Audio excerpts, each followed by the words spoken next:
Tonight, we're uncovering the secrets of Paldea's Area Zero. This is a topic with a lot to uncover, but I'll keep my narration calm so you can still drift off to sleep. Thank you to those of you who've been joining us consistently. If you're falling asleep with us tonight, let me know in the comments how many nights in a row you've been here. And if this is your first night, just comment night 1.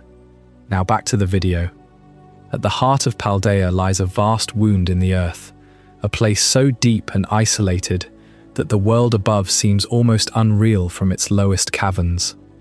The great crater of Paldea is not merely an unusual valley or a natural scar left by some forgotten eruption.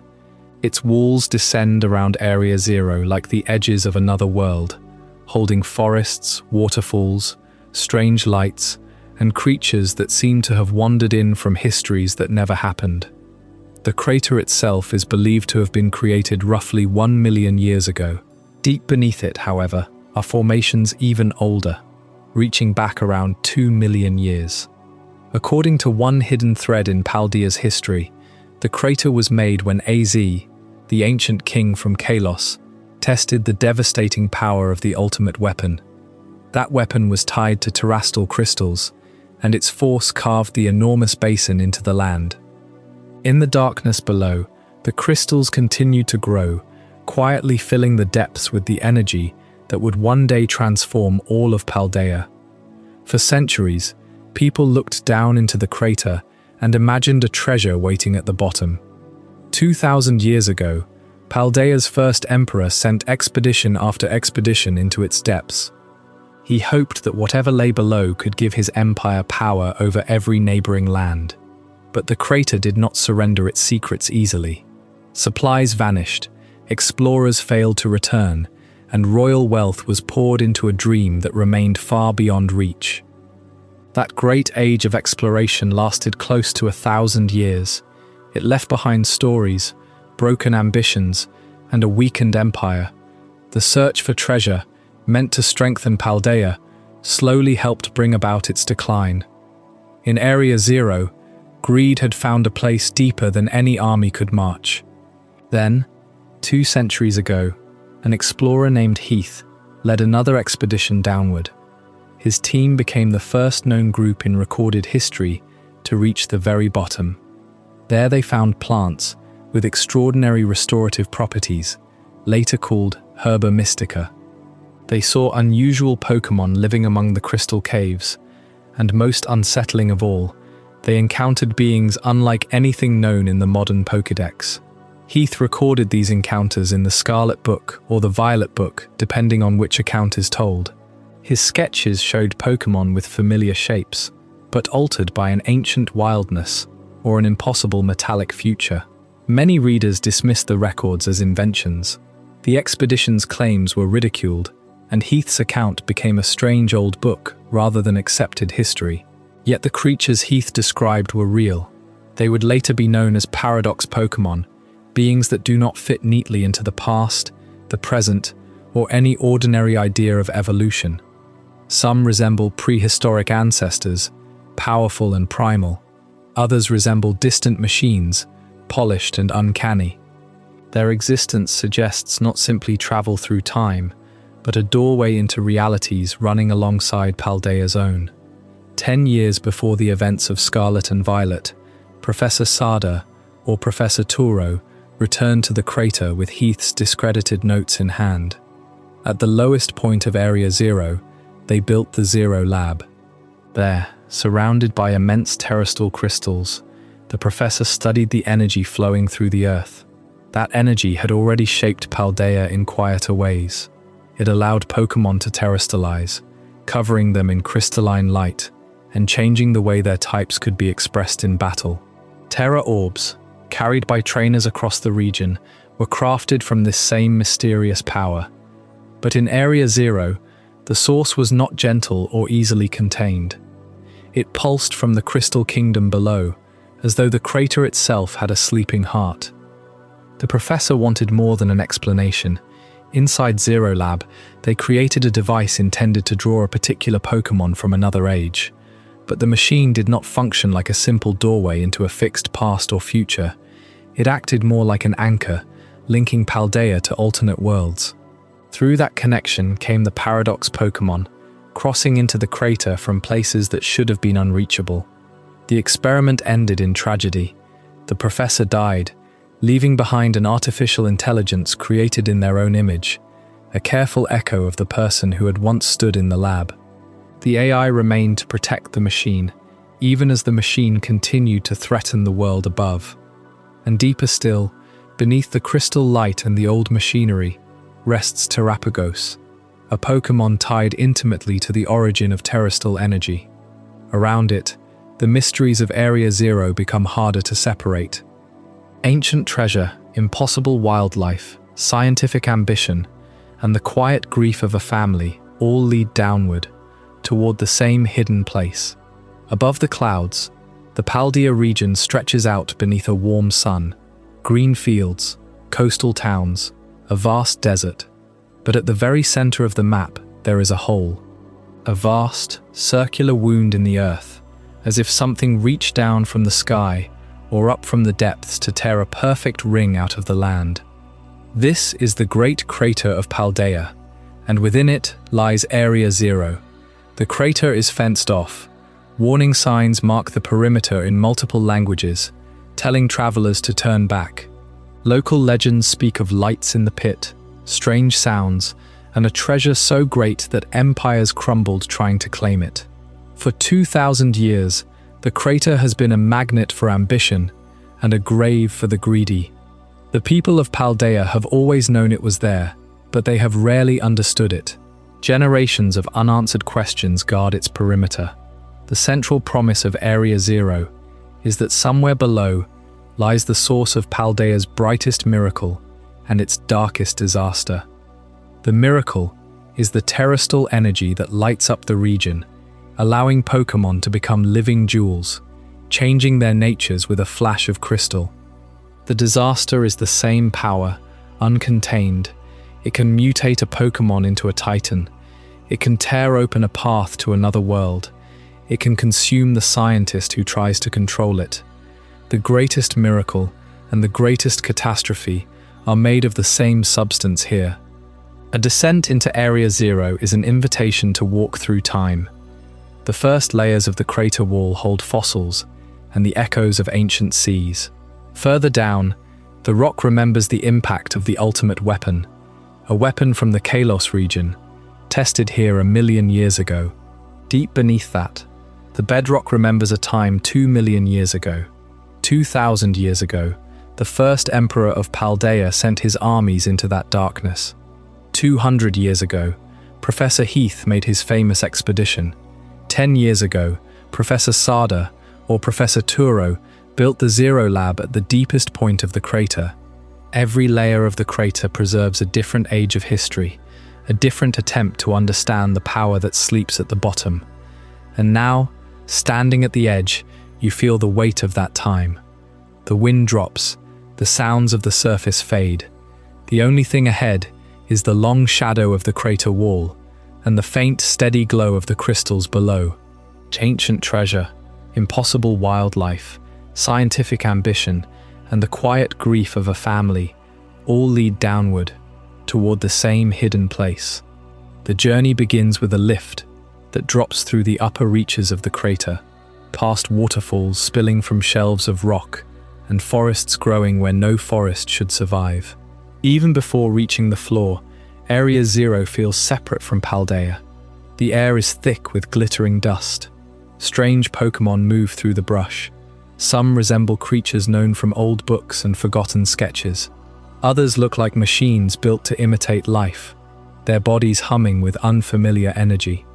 Nothing here is entirely impossible, but nothing feels entirely natural either. At the first research station, the expedition finds proof that someone came before. Notes remain on the desks. Beds are still made. Equipment waits in silence beneath a coating of dust. Professor Heath's team once camped in these depths, documenting enormous beasts and shining formations that seemed to grow from the stone itself. Their records became the Scarlet Book or the Violet Book, depending on the version of the story Paldea inherited. Most scholars dismissed the accounts as exaggerated travel writing, Yet every step through Area Zero makes those old pages harder to doubt. The crater is not simply a cave.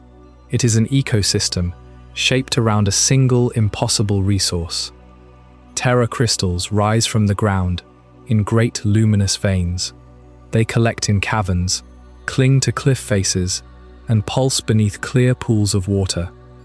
Their energy gives the land its beauty, but it also changes the rules of survival. Pokémon drawn to the crystals become larger, stranger, and more aggressive. Predators that would never exist on the surface thrive in the dark. The deeper the group travels, the more the familiar world begins to fall away. Then comes the realization that Area Zero has been keeping secrets in more than one direction through time. The creatures called Paradox Pokémon are not fossils brought back to life in any ordinary sense. Nor are they merely inventions of advanced technology. They are intrusions. Some appear to have stepped out of a brutal ancient past, all muscle, feathers, fangs, and instinct. Others seem to have arrived from a distant future, polished steel and electric light wrapped around something almost alive. They are evidence that the crater does not just preserve history, it reaches into possibilities that should be beyond reach. At the bottom waits Zero Lab, sealed behind a barrier of crystal and guarded by systems built for a purpose no visitor expects. This is where the professor pursued the dream that defined their life. They wanted to see the world beyond the limits of their own era. They built a time machine, powered by the crystal's vast energy, and for a while, it worked. The machine called beings, across the boundary of time, turning theory into reality, and reality into a threat that could spread across all of Paldea. But the deepest tragedy of Area Zero is not the machine. It is the person left behind by it. Arven grew up with the shadow of a parent who loved discovery more fiercely than home. The professor's recordings reveal devotion, brilliance, exhaustion, and fear. They knew the project had become dangerous. They knew that stopping it might be impossible. In the end, the voice guiding the expedition is not truly the professor at all, but an artificial intelligence created in their image, carrying their memories and their final wish. That wish is simple, even if fulfilling it is not. Shut the machine down. Protect Paldea. Let the future remain unwritten. It's strange to think of a place as being fenced off by history itself, but that's exactly what the Great Crater of Paldea is. A scar in the earth so deep that sunlight struggles to reach its floor. But to understand why it is forbidden, you have to first understand just how ancient this wound truly is, and how it might not be what it seems. The Paldea we know, the region of sun-drenched mesas and rolling vineyards, is young. Its kingdoms rose and fell over the course of mere centuries. But the Great Crater dates back roughly 1 million years. 1 million years. That is a length of time so vast that every war, every dynasty, every legend the people of Paldea have ever told is a single blink in the life of this crater. Human memory simply does not stretch back far enough to remember its creation. And this is where the story gets stranger. While the crater itself is roughly 1 million years old, the deepest formations within Area Zero, the very bedrock of the lowest caverns, where the light of the surface has never touched, predate that by a significant margin. The deepest layer, the absolute floor of this scar, appears to have been formed nearly 2 million years ago. This creates a profound geological paradox. How can the bottom of a crater be older than the crater itself? This implies that the crater was not formed atop empty land, but rather carved into something that was already there, something ancient. From the cliffside cafes of Mesagosa, the crater looks natural. A dramatic drop-off, yes, but one bound by the logic of the Earth. But geology tells a more complicated story. The walls of the crater are almost impossibly sheer. They form a circle, so perfect it resembles a surveyor's dream. A meteor impact of that size would have scattered debris for hundreds of miles. Volcanic collapse would leave a more jagged, irregular rim. The Great Crater of Paldea looks less like a natural disaster and more like a deliberate excavation, a hole purposely bored into the planet. It possesses the geometry of an engineered catastrophe. This contrast is unsettling. Nature doesn't usually build such clean edges. It suggests that the force which created Area Zero was not a falling star, but something from below, or perhaps something directed with terrifying precision. This brings us to the deepest, most uncomfortable implication. Area Zero was not simply discovered by history, it was buried beneath it. If the crater is artificial, or if its origin is tied to a forgotten conflict of unimaginable scale, then the silence surrounding it is not an accident. It is a deliberate effacement. The ancient Paldean Empire that first sent expeditions into the depths did so on a rumor of a great treasure. But maybe what they were really searching for was not treasure at all. Maybe they were looking for the truth of what happened here. And when they failed to reach the bottom, the truth remained buried, slowly fading into myth.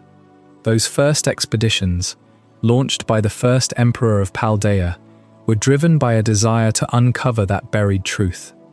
They sent soldiers and scholars into the abyss, seeking a power that could grant them dominion over their neighbors. But the crater did not give up its secrets easily. Most never returned, and those who did brought back stories that were dismissed as madness or fable. They spoke of glowing crystals that warped the very air, and of creatures that defied the known order of the natural world. But it would take nearly 2,000 years before someone finally made it all the way down. That someone was the explorer Heath, a scholar whose expedition would change Paldea forever. Nearly 2,000 years after the first emperor's failed descent, Heath and his team entered the crater with maps, instruments, and a determination that bordered on obsession. They found a world beneath the world, forests growing in impossible darkness, waterfalls plunging through caverns lit by strange, radiant stone, and Pokémon unlike any recorded in Paldea. Heath called them ancient and future forms, creatures that seemed to belong to eras separated by time itself. Some resembled brutal ancestors of familiar species. Others appeared mechanical, polished, and impossibly advanced. His account became the Scarlet Book, or the Violet Book, depending on which version of Paldean history you know. Yet even Heath admitted that his discoveries were difficult to prove. His photographs were unclear, his drawings were questioned, and much of what he reported sounded less like science than a fever dream. But there was one detail nobody could dismiss completely: the crystals. Deep within Area Zero, Heath encountered enormous formations of a substance unlike any mineral on the surface. Crystals that shimmered with every color imaginable. Crystals that seemed capable of changing Pokémon themselves.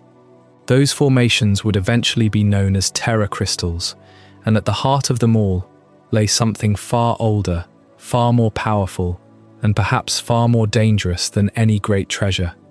The calculation of the deepest formations suggests the foundations of Area Zero are nearly 2 million years old. But that is the age of the canvas, not the painting. We have to ask ourselves when the crater itself was ripped into the earth. The standard answers fall short. A meteor would scatter debris evenly across the region. An ancient volcano would leave a telltale signature in the rock. Neither is entirely present. What is present at the bottom of the world is a light, an energy that clings to the stone. To explain this energy, we have to look beyond Paldea. Across the sea lies the region of Kalos. In its history, there is a story of a king named Az, who lost his beloved Pokémon in a terrible war. He built a machine to bring her back. He succeeded, but the machine he built was capable of so much more than resurrection. It was the ultimate weapon, a device designed to absorb the life force of Pokémon and convert it into pure, destructive power. When AZ fired the weapon, it ended the war in an instant. But pure energy of that magnitude does not simply vanish. It must disperse. It must ground itself somewhere. The leading theory connecting these two regions suggests that Paldea was that grounding point. The weapon struck far from its home, carving a scar into the earth that would become the Great Crater. This weapon was not merely a bomb, it was a machine built to command the very gateways of life and death. It could take the energy of a living being and amplify it beyond any natural limit. The blast it produced did not simply level a battlefield, it fundamentally altered the properties of the matter it struck. It left devastation not just in its wake, but deep in the bedrock, where the laws of physics began to bend. The crater in Paldea is not just wide, it is deep, impossibly deep, as if the energy did not just scrape the surface, but drilled down into the planet itself, searching for a place to hide. And that is where the terrestrial crystals come into the story. If the weapon's energy came to rest at the bottom of this new crater, it did not stay dormant. It began to crystallize. It began to change the rules of the world around it. The crystals in Area Zero are not like the gems you find in other regions. They glow with a light that feels deliberate. When a Pokémon terrestrializes, we are seeing that old weapon's influence at work. The crystal canopy that forms over them is a miniature echo of the power that struck the earth. The land itself remembers the force that hit it. It remembers the command. Life and death, energy and matter, and it stores that memory in the very geology of the crater. The crystals are the scar tissue of the planet, but it is crucial to acknowledge that this is a theory. A compelling one, certainly. The parallels are specific. The logic of the energy dispersal fits. Yet the official records of Paldea, the geological surveys of the Academy, and the journals of Heath himself point to a far more ancient, natural origin. We cannot prove that AZ's weapon created the crater. The timelines of Kalos and the geological strata of Paldea do not perfectly align in the historical record. This may be a truth too painful for the region to accept. That their greatest secret, their glorious terrestrial phenomenon, the very heart of their culture, was an accident of war, a stray shot from a foreign kingdom. Or it could be a myth, a beautiful story invented to explain the unexplainable. Regardless of its origin, the result is undeniable. There is something at the bottom of the crater that cannot be explained by ordinary geology. The weapon, whether it was a machine or a miracle, left its echo in the crystal lattice of the earth, and that echo began to change the creatures that lived there. The energy did not just harden into stone, it seeped into the water, into the soil, into the bodies of the Pokémon who found their way into the darkness. The terrestrial phenomenon was born from a catastrophe, and once the land had been remade, the life within it began to follow the same impossible path. The previous chapter explored the connection between Paldea's Great Crater and the ultimate weapon of Kalos. That weapon, built to command life and death, fired at a moment of immense grief. And in that moment, the ground itself was reshaped. The beams of light faded, the weapon was dismantled. But the crater remained, a scar in the earth. For a long, quiet age, the world seemed content to let it sit in silence. It gathered mist and rain, and over time, it became a feature of the landscape, a hole that was simply there, a landmark without a story. But stories find a way to grow. Roughly 2,000 years ago, Paldea had become a kingdom, and that kingdom was ruled by its first emperor. This was a ruler who wore his crown uneasily.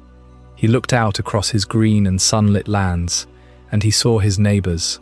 He saw their resources, their armies, and he saw a potential threat. He was hungry for power, but the power he held did not feel like enough. He needed an advantage, the kind of advantage that could decide the fate of an empire. At some point during his reign, a rumor began to travel from the villages that dotted the edge of the crater. It was hesitant at first, a whisper. The rumor spoke of a great treasure, not gold, not jewels, not silver. The story said that something immense and valuable was sleeping at the bottom of the crater, something so old that it had been resting there since before the first stone of the kingdom was laid. The emperor heard this rumor, and unlike the scholars who might have sought knowledge, or the artists who might have imagined a wonder beyond beauty, the emperor had a very specific question. Could it give him an advantage over neighboring lands? He did not seek wisdom. He did not seek beauty. He did not seek wonder. He sought a weapon.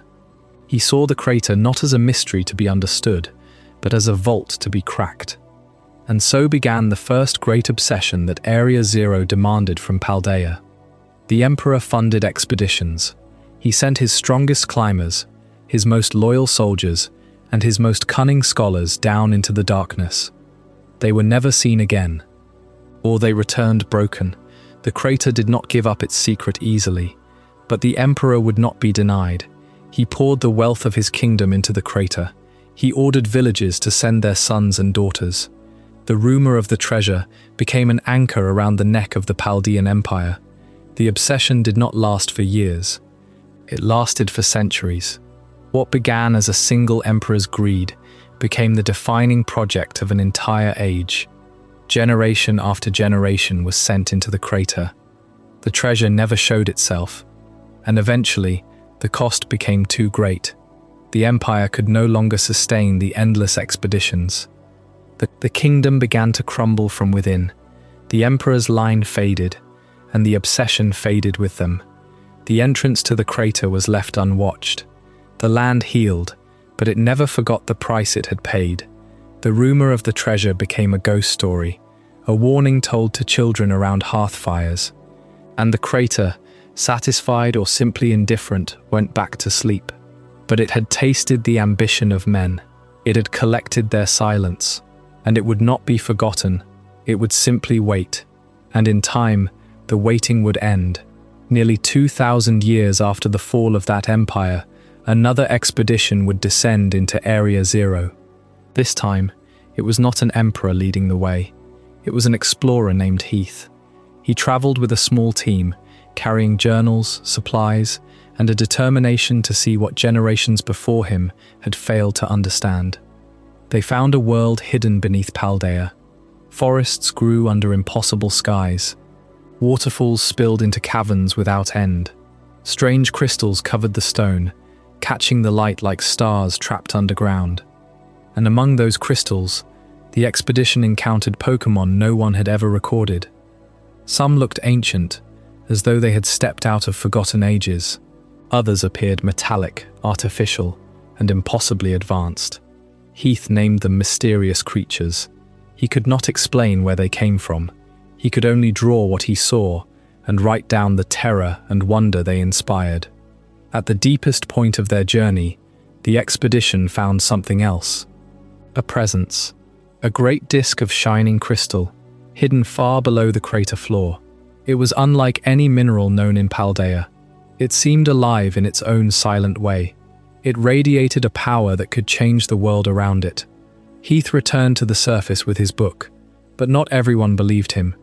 His account was dismissed as fantasy. His sketches became campfire tales. Yet the crater had revealed enough to ensure that curiosity would return. And when it did, Paldea would once again learn that the treasure at the bottom of Area Zero was never simply waiting to be found. It was waiting to be understood. That rumor was a spark, and the Emperor was dry timber. He gathered the finest minds of the ancient Paldean court, cartographers, engineers, soldiers, and he gave them a single command: descend into the crater and return with the great treasure. No one refused an emperor, so the first expedition was assembled. Ropes braided from mountain vines, torches dipped in oil, maps drawn from the stories of shepherds who claimed to have glimpsed the pit from the surrounding peaks. They went down. They did not come back. But the Emperor was not swayed by silence. He sent another expedition, then another. What history would later call the Great Age of Exploration did not begin with a single triumphant voyage. It was a prolonged, structured, and increasingly desperate attempt to conquer a hole in the ground. Generation after generation of explorers signed their names to the Royal Charter, took their supplies, and descended into the abyss. The maps grew more detailed with every attempt. Early sketches were simple, a jagged oval representing the rim, a drop into nothingness. Later maps charted the first plateau, identified the strange crystalline flora that grew in the twilight zone. marked the locations where expedition members had been lost to territorial Pokémon or treacherous rock slides. The equipment evolved too. Ropes became chains. Torches became lanterns. Lanterns became the first electrical harnesses, powered by accumulated static from the terastyle crystals that lined the deeper walls. They built windlasses and platforms. They developed breathing apparatuses for the strange air that thickened as you descended. But one thing never changed: the hope. Every single expedition party, from the first to the last, believed they would be the ones to make it to the bottom. They believed the treasure was waiting for them, just beyond that layer of perpetual mist. They believed the Emperor's reward and the glory of history were worth any risk, and they were wrong. No expedition reached the bottom, not one. For 1,000 years, truly 40 generations of human ambition, the crater swallowed every attempt. The best map showed a wall of unnatural mist about halfway down, a layer that no light could penetrate, no rope could cross, no explorer could safely pass. Some parties turned back, their numbers halved by the journey, and their minds broken by what they had witnessed in the dark. Others were found dead at their campsites, clutching journals that trailed off into illegible scrawls. The crater became a quiet symbol of ambition, repeating the same mistake across generations. The Emperor's court poured the Empire's wealth into this void. They funded new equipment, new training, new theories. They blamed the failures on cowardice, on poor planning, on divine disfavor. But the problem was not the tools. The problem was the abyss itself. It did not want to be crossed, and so the Empire slowly bled itself dry. The great age of exploration did not end with a triumphant proclamation. It did not end with a final heroic charge into the depths. It simply fizzled out. The Imperial treasury was empty. The best soldiers and scientists were dead. The crater had won. The Empire collapsed under its own weight. Paldea fractured into smaller kingdoms, then city-states, then quiet villages that turned their backs on the central hole in the earth. The expeditions stopped. The maps yellowed in forgotten libraries. The crater sat in silence, a wound on the landscape that no one dared to reopen. For nearly another 1,000 years, no human foot stepped purposefully beyond the rim. The memory of the great treasure faded into folklore, then into superstition, then into nothing but an old rumour that grandmothers told to children who wandered too close to the fence. But the crater does not forget, and neither do the stories. The maps, yellowed and fragile, still existed in sealed archives. The strange herb that explorers had brought back from the upper terraces, the one that could heal any wound, still grew in secret. The rumour of a great treasure never fully died. It just waited, patient as stone, for someone brave enough, or perhaps just foolish enough to try again. 1,000 years of descent, 1,000 years of hope, stubbornly clinging to the rumour of a treasure buried deep in the dark. We spoke in the last chapter about how the maps improved with every generation, and how the hope that drove the explorers remained stubbornly unchanged. But hope has a cost, and for the Empire of Paldea, that cost eventually became everything. When the first Emperor of Paldea declared his intent to claim the great treasure, he set a machine in motion that could not easily be stopped. The gears of empire turned inexorably toward the crater. Generations of explorers, cartographers, and soldiers were conscripted into the search. They descended into the abyss with ropes and lanterns and courage, and one by one, they did not return. The families of Paldea sent their sons and their daughters into the darkness below, and the darkness gave nothing back. They would gather at the crater's rim after an expedition departed, standing in the wind, watching the last of the torchlight fade into the depths. Some waited days, some waited weeks. Some built small shrines at the edge of the crater, lighting candles for those who had gone down and would never come back up. The price of the Emperor's dream was never measured in gold or jewels. It was measured in lives lost, in resources so thoroughly drained that the treasury echoed when coins were dropped into it, and in families left waiting at the edge of the crater, staring into the mist, hoping for a return that the great wound in the earth would never grant them. As the decades turned into centuries, the Imperial treasury was bled completely dry. Every expedition required an immense investment of the kingdom's wealth and labour. Ropes had to be woven by hand. Lanterns had to be filled with oil brought from distant ports. Rations had to be packed and preserved. Tools had to be forged in the royal smithies. Maps had to be drafted and redrafted, based on the fragmentary reports of the few who stumbled back to the surface. The crown sold off its lands to pay for supplies. It raised taxes on its farming villages, squeezing every coin it could from the harvests. It emptied its treasuries to fund one more descent, and then another, and then another, long after any rational court would have abandoned the enterprise. The great stone palaces of the capital began to show signs of neglect. The roads fell into disrepair. The royal army was reduced in size. Each expedition that returned came back empty-handed, its members gaunt and haunted, their reports filled with the same story. The way was too deep, the creatures too hostile, the path impossible to mark or follow, and yet the search could not stop. The myth of the treasure had taken on a life of its own. It was no longer just a goal shared by a king. It was an obligation, a ghost that demanded more and more from the kingdom that had given birth to it. The empire of Paldea weakened with every passing generation. More and more of its wealth was poured into the darkness of the crater, and the crater offered nothing in return but the hollow echo of that wealth falling into the void. And here is the lesson that the scholars of a later age would draw from that long and painful period. No invading army brought the Paldean Empire to its knees. No plague swept through its capital city. No famine touched its fields. The kingdom simply spent itself away on a rumour. It is a stark warning, one that applies just as strongly today as it did 2,000 years ago. Greed does not need an enemy to destroy a kingdom. It can hollow out a realm from within, long before any outside force ever has the chance to cross its borders. The enemy was not waiting at the bottom of the crater with claws and teeth. The enemy was the desire, the obsession, the inability to let go of the dream, even when it had already consumed everything the dreamer had to give. And here is the great irony that closes the story of the first age of exploration. The treasure stayed exactly where it had always been. It remained at the bottom of the crater, untouched, sleeping, waiting for a time that had not yet come.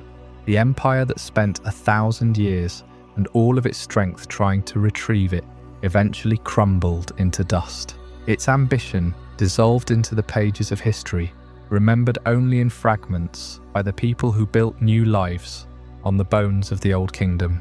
But the treasure lingered on, undisturbed in the dark, as empires rose and fell above it on the sunlit surface of Paldea. The kingdom was gone, its power was spent. Its people had long since scattered to new villages and new settlements. But the secret of the crater remained exactly where it had always been, deep, silent, waiting. And so the crater fell quiet. The memory of the treasure faded from common knowledge. The great wound in the land became a shadow in the back of the Paldean mind, a myth told only in whispers and only to those who already knew the old stories. The great age of exploration gave way to a great and lasting silence. The trails leading to the crater's edge grew over with grass and thick roots. The maps were lost or forgotten, tucked away in archives that no one visited and no one remembered.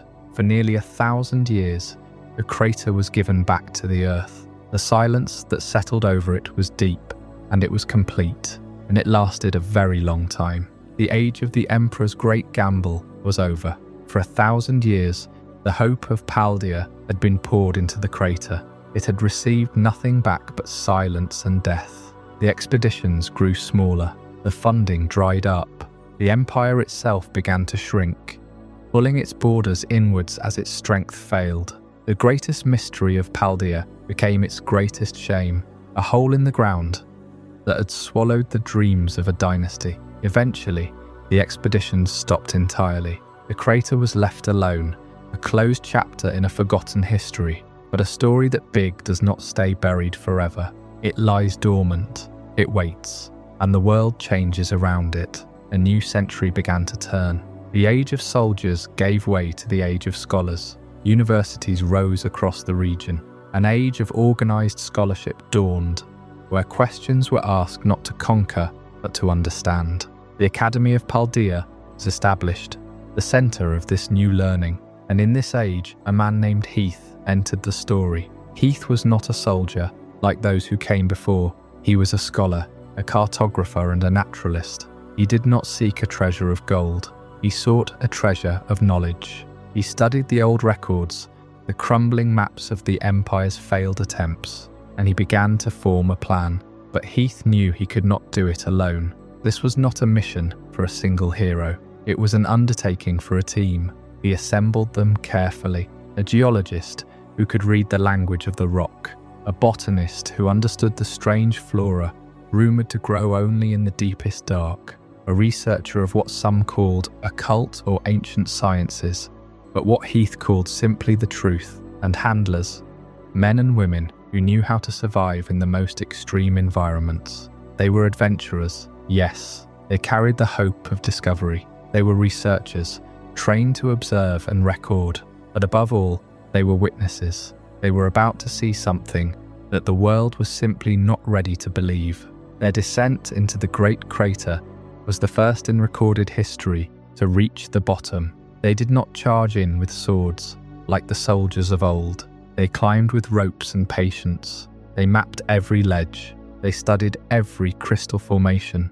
The deeper they went, the stranger the world became. The air grew thick with crystal dust. The light from the sky faded to a perpetual twilight, then to a glow from the stones themselves. The familiar laws of nature seemed to bend. They saw Pokémon of crystal. They saw Pokémon of steel and light. And finally, after days of descent, they reached the floor of Area Zero, a place untouched by the sun for a span of time that defied human history. And there, they found them, the Paradoxes, beasts that looked like Donphan, but were as ancient as the earth itself, birds that seemed to have been forged in a machine-driven future, creatures that did not fit any timeline, any natural history. They were living contradictions. Heath knew the world would not believe his eyes, so he made his hands do the believing. He drew. He sketched every scale, every feather, every spark of strange energy. He wrote down every observation, no matter how improbable it seemed. He filled a journal, page after page. He called it his Occultica, though the world would know it as the Scarlet Book or the Violet Book. It was the most complete record of Area Zero ever created. Heath returned to the surface and presented his journal to the Academy. He told them of the garden found in the abyss. He showed them the drawings of the impossible Pokémon. He described the energies that flowed through the crystals. But the world was not ready. The establishment looked at his work and called it fantasy, a fiction born from the stress of the descent. Heath was discredited. His reputation was ruined. He lived the rest of his life knowing the truth, but unable to convince anyone. But the journal survived. It was copied in secret. It was passed between students and scholars who believed. It became a forbidden text, a rumor, a legend. The journal traveled across Paldea. A few copies were made by hand. Some ended up in private collections, read by candlelight by curious nobles. Others were stored in university archives, gathering dust. It became a piece of folklore, a curiosity for collectors of the strange. Most who read it saw the fantastic drawings and laughed, but a few saw something else. They saw a map. The journal was a key. It did not just describe the Pokémon of Area Zero. It described the crystals. It described the Herba Mystica. It described the strange light that seemed to come from the earth itself. And it described a creature, a slumbering beast of pure crystal, a being that seemed to be the source of the entire phenomenon, a turtle made of stone and time. Heath called it the hidden treasure, the true secret of the crater. For 200 years, the book sat on the same shelf in the Academy archives, its pages yellowed, its binding cracked, but the truth inside never changed. The truth waited.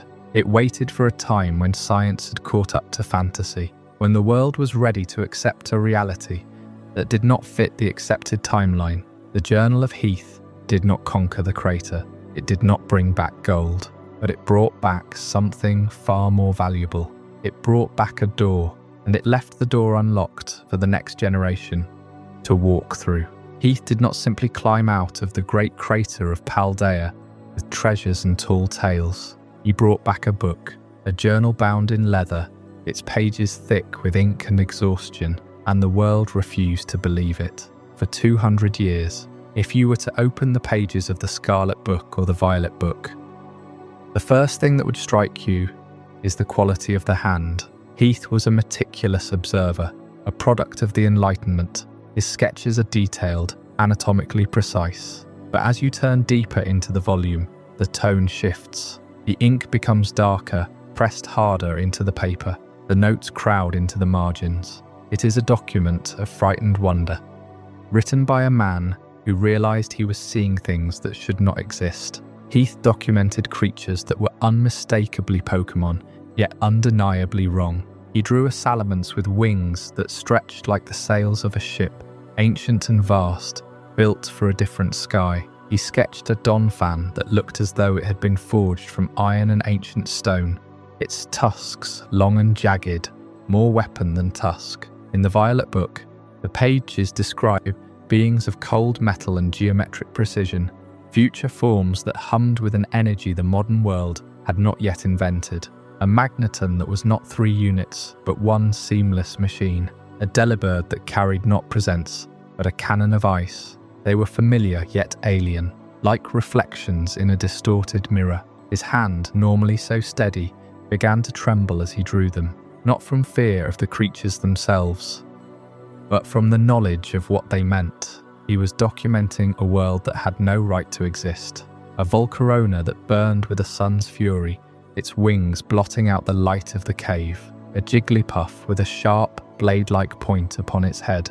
He knew that what he was seeing would shatter everything the Academy believed about the natural world. But it was not just the beasts that fascinated him, it was the land itself. The cave walls were encrusted with brilliant, glowing crystals, pulsing with a light that seemed to come from nowhere and everywhere at once. And there, growing in the shadow of those crystals, he found a plant unlike any other. He sketched it in obsessive detail, a cluster of bright, colourful leaves, pulsating with an inner energy. He called it the Herba Mystica, the earliest written account of the strange ecology of the crater.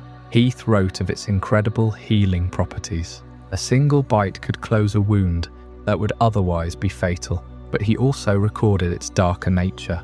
A Pokémon that consumed the Herba Mystica could grow to monstrous size, its power surging beyond control. He called them Titans. The journal describes one of his own team members' Pokémon, a loyal Mabostiff, taking a bite of the herb and swelling into a creature of terrifying strength. It was a miracle and a curse, a source of life and a force of chaos. When Heath finally emerged from the crater, he believed he held the greatest scientific document of the age. He presented his findings to the fledgling academy, expecting acclaim.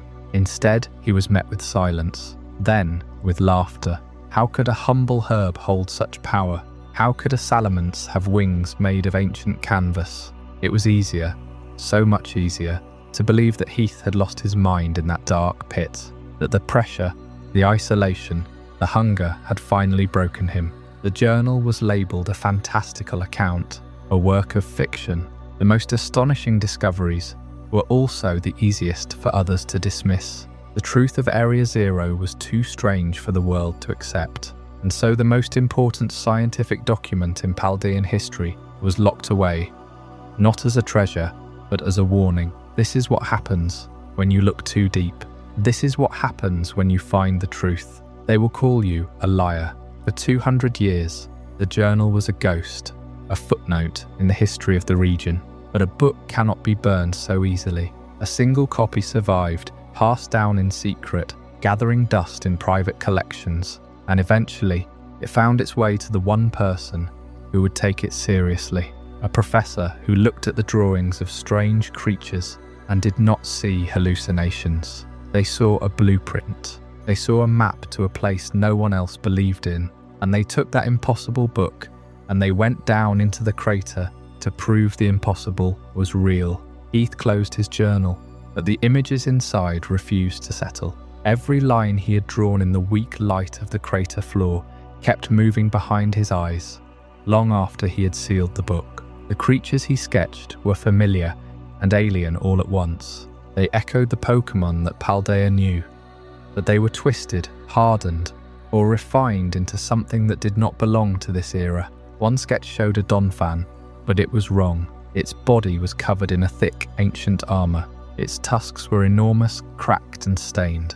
Its eyes held a feral intelligence that looked like it had been fighting for millions of years, a survivor from a world that never stopped being dangerous. Another sketch showed a Delibird, but it was too clean.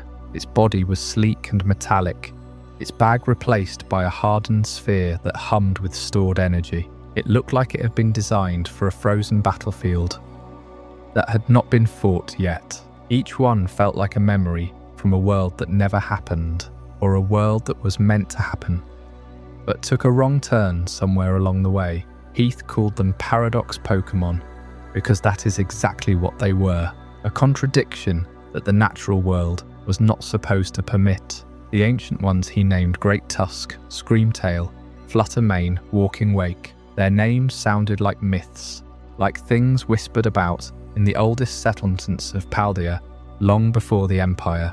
The futuristic ones he named Iron Treads, Iron Bundle, Iron Jugulis, Iron Leaves. Their names sounded like industrial designations, like products stamped onto equipment in a factory that should not exist in a world with living creatures. He tried to place them in Paldea's accepted history. They've refused to stay. You cannot fit a creature that belongs to the age of dinosaurs and a creature that belongs to an age of machines into the same timeline without breaking the timeline itself. The fossil record does not acknowledge them.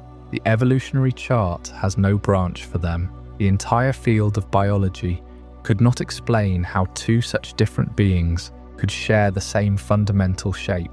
The academic world studied Heath's drawings and declared them fables, not because the lines were poorly drawn, but because the subjects could not possibly be real. The world they understood had no room for such anachronisms, but Heath had stood in the shadow of them. He had felt the ground shake under the weight of Great Tusk. He had heard the metallic hum of Iron Moth's engines. He had watched Screamtail fall silent and walk into the mist, and the more he reviewed his own sketches, the more he understood that everyone was asking the wrong question.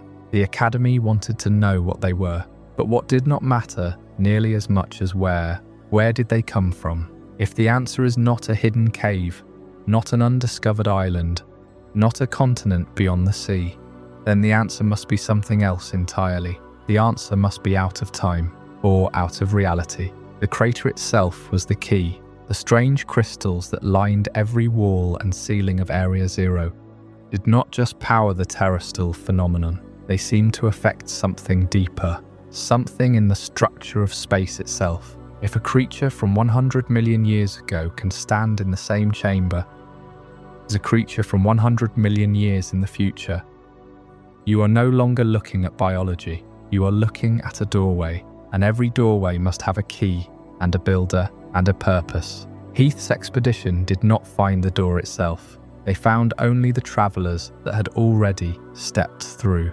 But his journal points toward a deeper chamber, the deepest level of the crater, where the crystals grow so thick they form solid floors and walls. A place that someone else discovered, long after Heath had gone, when the world was finally ready to believe. A place where a machine was built to answer the question he could not, to open the door and to look through it.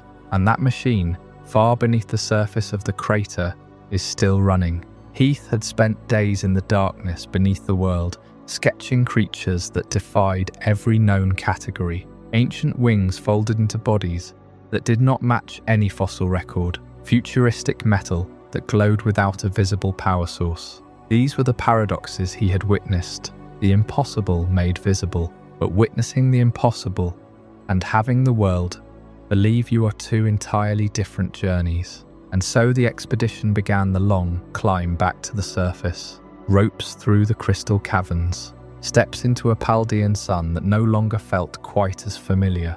Heath carried his journal close to his chest. It was not just a log of a journey, it was evidence, a record of a secret that could rewrite natural history. They brought sketches, measurements, and a fragment of the Herba Mystica. Each item was a tangible piece of the impossible. The world above should have been waiting with questions. Instead, it was waiting with doubt. The journal was submitted to the councils of the day. The response was swift, dismissive. The creatures were too fantastic. The landscape was too strange. Scholars who had never set foot inside the crater wrote lengthy papers accusing the expedition of invention. Some called it a hoax designed to secure funding. Others whispered that the deep environment had affected the explorers' minds. Government officials, wary of public fascination with the forbidden crater, quietly distanced themselves. Accepting Heath's account meant rewriting accepted history. It meant admitting that the region's oldest secret was real, and that the Empire had failed to solve it for centuries. It was far safer and far more convenient to label the account a work of imagination. Heath watched as his name became attached to jokes in academic circles. He saw the sketches he had poured his life into dismissed as the fancies of a tired and overeager mind. The proof he had risked everything to obtain was declared insufficient. The worlds he had witnessed were called impossible. His discoveries did not ignite a scientific revolution, became a curiosity, a footnote, a cautionary tale in academy lectures. The Scarlet and Violet books were printed, but they were categorized as adventure chronicles rather than scientific documents. The expedition had reached the bottom. They had seen what no one else had seen, but in the failure of belief, the truth remained buried, not in the crater, but in reputation. And so the journal waited. 200 years. It passed through the hands of collectors who valued the rarity of the volume more than the weight of its words. It was borrowed by academics who used it as an example of pseudoscience. It gathered dust on a quiet shelf in the academy library. The pages grew brittle. The ink faded. But a journal does not lose its truth simply because nobody reads it. It waits. It waits for the next mind desperate enough to believe. The next reader willing to accept that the impossible might simply be undiscovered. By the time the journal reached the main library of the academy, it was considered an artifact, a piece of old Paldean history, a relic of a failed expedition. But the words were still there, sketches of paradoxes, a map to a secret the world had decided was not real, and eventually a professor found it. Someone who read the pages, not as fiction, but as a challenge, a problem abandoned 2 centuries ago, a door that had been locked, and that professor began to plan a new descent. That professor understood what Heath had only begun to suspect. The creatures in the journal were not ancient survivors. They were not inventions. They were visitors from somewhere beyond the limits of ordinary time. In one version of the story, Professor Sada saw a world of primal possibility, a future shaped by instincts older than civilization, where ancient forms had endured and grown stranger beneath an unforgiving sun. In another, Professor Turo saw a distant technological age, a world where life and machinery had become impossible to separate. Different visions, different dreams. But both professors reached the same conclusion.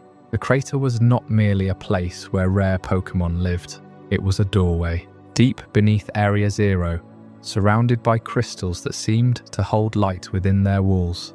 The professor built a laboratory, not simply to study the crater, but to command its secret. The strange energy discovered there was named the terastal phenomenon.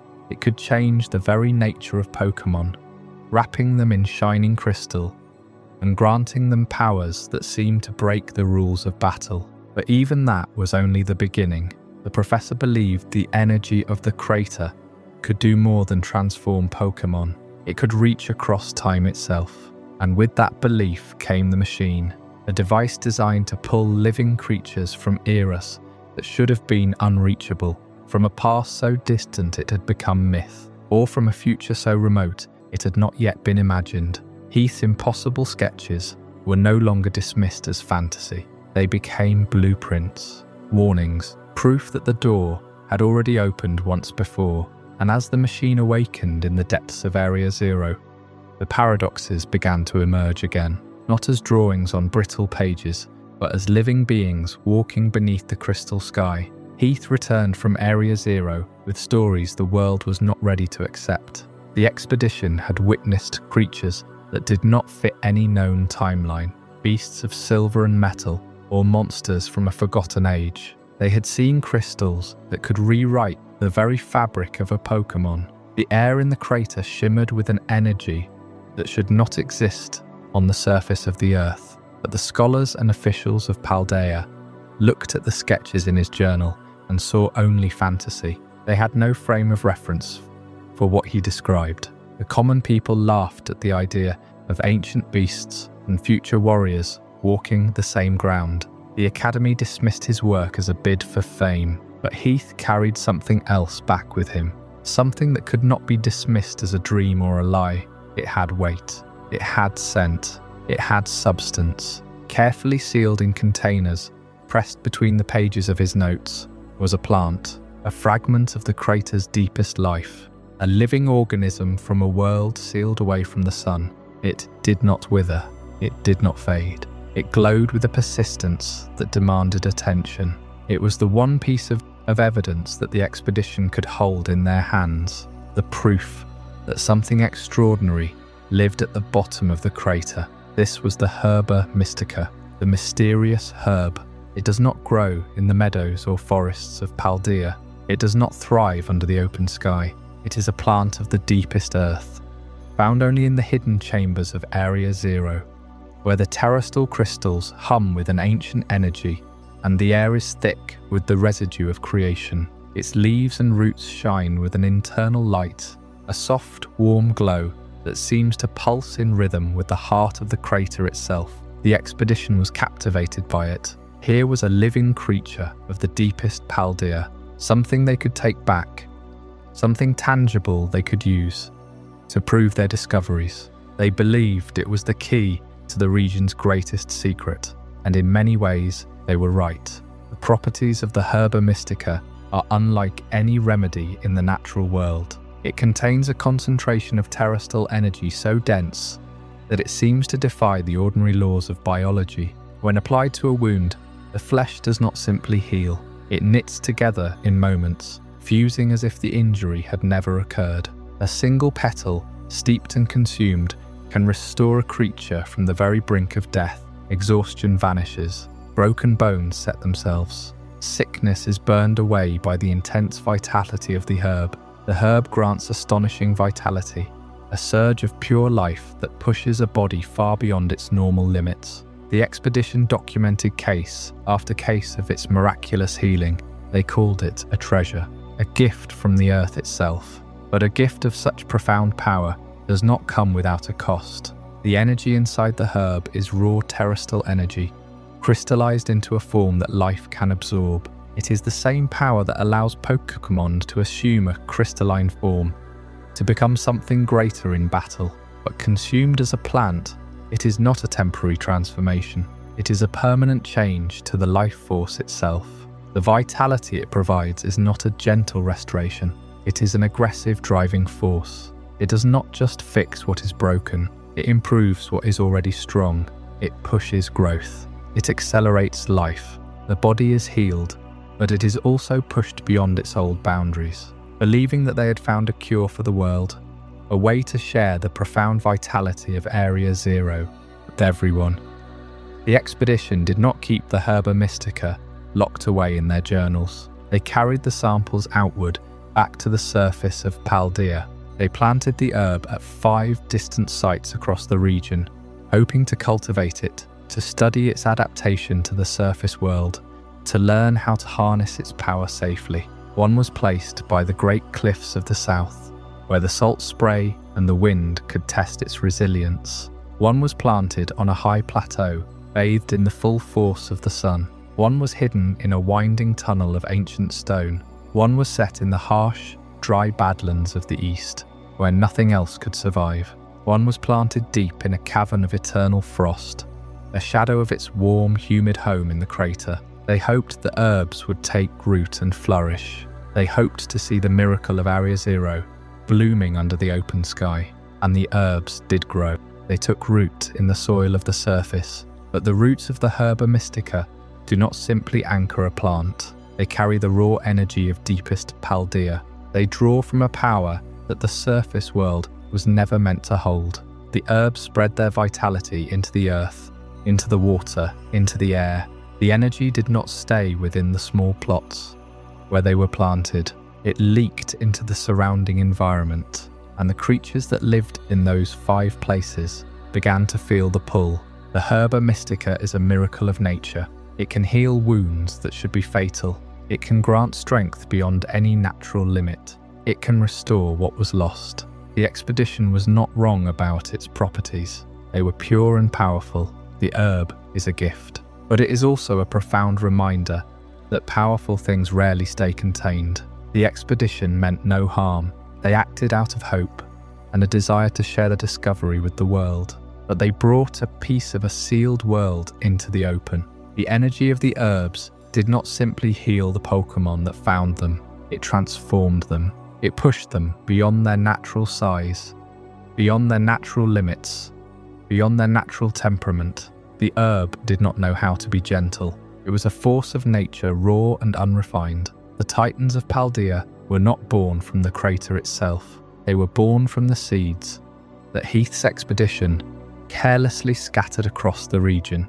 The miracle escaped its boundaries. The secret was planted in the daylight, and it grew into something that no one could control. The story of the Herba Mystica is the story of every secret pulled from the dark. It promises to heal, it promises to improve, but it refuses to be managed. The plants of deepest Paldea carry the power of Area Zero within them, and once that power is released, it cannot be called back. It is a lesson written in the glowing leaves of the herb itself. Some things are not meant to be taken from their home. Generations passed. The expedition faded into history, their warnings buried alongside their journals. The herbs waited. They pulsed with the energy of the crater. Hidden deep in the wilds of Paldea, they attracted wild Pokémon. They changed the very ecosystem around them. They became a silent legend, a rumor of strange glowing plants in the most remote corners of the region. The herbs were the final legacy of Heath's expedition, the last living connection to the deepest Paldea. They were a monument to the expedition's hope and a testament to its failure. The power of the crater could not be contained, and eventually it demanded to be collected once more, not by an expedition, but by someone who understood its cost, someone who had felt the loss that the herb could heal and the danger it could unleash. Before we dive deeper into this incredible journey, I'm curious, where in the world are you watching this from? Drop a comment below and let our global community know. And if you're finding this as mind-blowing as I am, hit that like button to help more people discover this story. Herba Mystica was not simply a restorative. It was a concentrated fragment of the deepest crater, a distillation of Area Zero's ancient power. When Heath's expedition carried these samples up the rocky walls of the Great Crater, they unknowingly transported the region's greatest secret into the open air. The previous chapter spoke of its ability to heal wounds and grant vitality, but healing was just the beginning. The true nature of the Herba Mystica was transformation. In the wild, far from the controlled environment of a laboratory, the planted herbs did not simply grow. They integrated. They fed into the local ecosystem, and where they took strongest root, they found hosts. The Herba Mystica is imbued with potent terrestrial energy. When a Pokémon consumes this plant, or is steeped in its environment for a long enough time, the energy does not simply fade, it bonds with the creature's cells. The latent terra crystals in the soil and water resonate with this new power.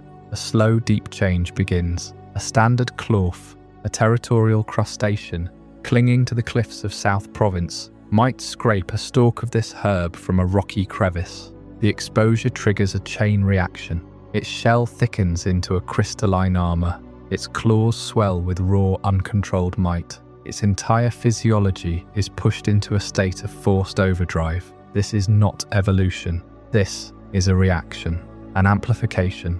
The energy of the crater, buried for so long, finding a new vessel in the surface world. The same process unfolded for the bombardier of the Asado Desert, the Tatsugiri of the deep waters of Kasaroya Lake, and the other creatures that would come to be known as Titans. Each one encountered a piece of the crater's legacy, and each one was fundamentally rewritten by it. They grew to enormous size, their bodies radiating a strange, ethereal light. They became living engines of terrestrial energy, tied inseparably to the herb that had changed them.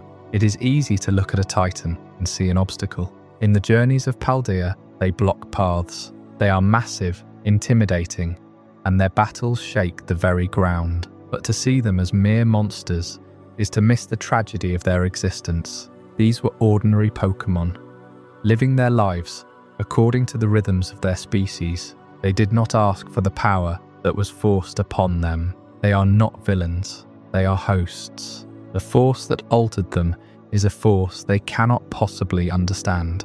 It came from a place of light, of crystal, of deep geologic machinery. They guard their territories not out of malice, but because the Herba Mystica has bonded with them at a fundamental level. The plant's instinct to survive and spread has become their own. They are protectors of a secret they were never meant to keep. This is why Arven's quest to retrieve the herbs is so delicate. It is not a punishment of these creatures. It is an extraction, a careful intervention to remove a foreign element that should not have been left alone in the wild for so long. His partner, Mabostif, had already been poisoned by a dose of this very power, a dose of raw crater energy that his body could not process. The cure was the same as the cause. The Herba Mystica held the key to healing, just as it held the key to mutation. But why the remote territories? Why were these creatures found hunched over in the farthest corners of the map? The answer lies in the hidden legacy of the expedition. 200 years ago, Heath's team planted the Herba Mystica samples across 5 great wildernesses of Paldea: the mountainous plateau, the desolate desert, the deep sea trench, the cavernous pit, the swampy lowlands. They hoped to cultivate the herb in secret, far from the scholars of the academy, who had already begun to doubt their findings. They succeeded. The herbs thrived. But this also means that the greatest mystery of Area Zero is not locked behind its waterfall. It is scattered across the entire region. The 5 Titans represent the 5 doses that escaped. They grew with the herbs, and their sizes are a measure of how much time has passed. 200 years of accumulated energy, 200 years of the crater's influence, filtering into the surface world through wind, water, and flesh. The Titans are living monuments to this work. Every time a trainer crosses a Titan's domain, they are walking through a piece of the crater that has grown roots in the surface world. The line between the Forbidden Zone and the rest of Paldea is not a secure boundary. It is a false one. This is the quiet truth of the region. The influence of the crater cannot be contained. The Herba Mystica sprouting in the open fields proves this. The terrestrial crystals found in every cave and on every road proves this. The Titans prove this. Even Paldea's familiar roads are touched by the crater's buried influence. The wind that carries the scent of the herbs, the ground that trembles when a Titan stirs in its den, the stones that glint with an unearthly light. The membrane between the surface and the deep is stretched thin across the entire land. When the last herb is retrieved, the circuit is broken, the Titan's unique energy fades, and they return to something closer to their original state. The balance is restored, not by force but by understanding. The story of the Titans is not a story of monsters. It is a story of consequence, of a past that was planted in the soil and forgotten until it grew too large to ignore. The herbs were planted, the Titans were born. Arven's journey began as a simple quest for ingredients to heal a friend, but every Titan he faced, every herb he retrieved, drew him deeper into the story that began with Heath. The The path of legends had a purpose. It was not just about strength. It was about tracing the roots of the crater, following the trail of a power that had spread too far. The quest to gather the herbs is a quiet unraveling of an ancient mistake. Each titan defeated is a knot untied in a web of lies and secrecy. As the last of the great beasts is freed from its burden, and the echoes of its roar fade into the surrounding wilds, a single path remains. A path that leads back to the source, back to the light at the bottom of the crater, back to the heart of Area Zero itself. The Herba Mystica, carried up from the depths by Heath's expedition 2 centuries ago, had a power that was difficult to contain. Placed in the ground across Paldea, it didn't just lie dormant, it seeped into the ecosystem, transforming the ordinary into the colossal. The Titans were born from this influence, mutated guardians of a substance that held the keys to an ancient mystery. But for one person living in the present day of Paldea, the Herba Mystica was not a topic of academic study or a source of dangerous giants. It was the only hope he had left. His name was Arven. He was the son of the Pokémon professor, the brilliant mind who had dedicated everything to understanding the great crater of Paldea. But while the professor was lost in the depths of Area Zero, Arven was left on the surface. He grew up in a large, empty house on the outskirts of Messagoza, surrounded by books and research notes, but very little warmth. The professor was always busy, always researching, always promising to return soon. Those promises, eventually, stopped meaning anything. Arven learned to be alone. He learned to be angry, and he learned to rely on only one creature in the world, a Pokémon that had been his friends since he was very young, a loyal Mabostiff. But something had happened to that Mabostiff. It was sick, gravely sick. The Pokémon centers had done everything they could, but whatever was draining the life from the great Mastiff was beyond their ability to cure.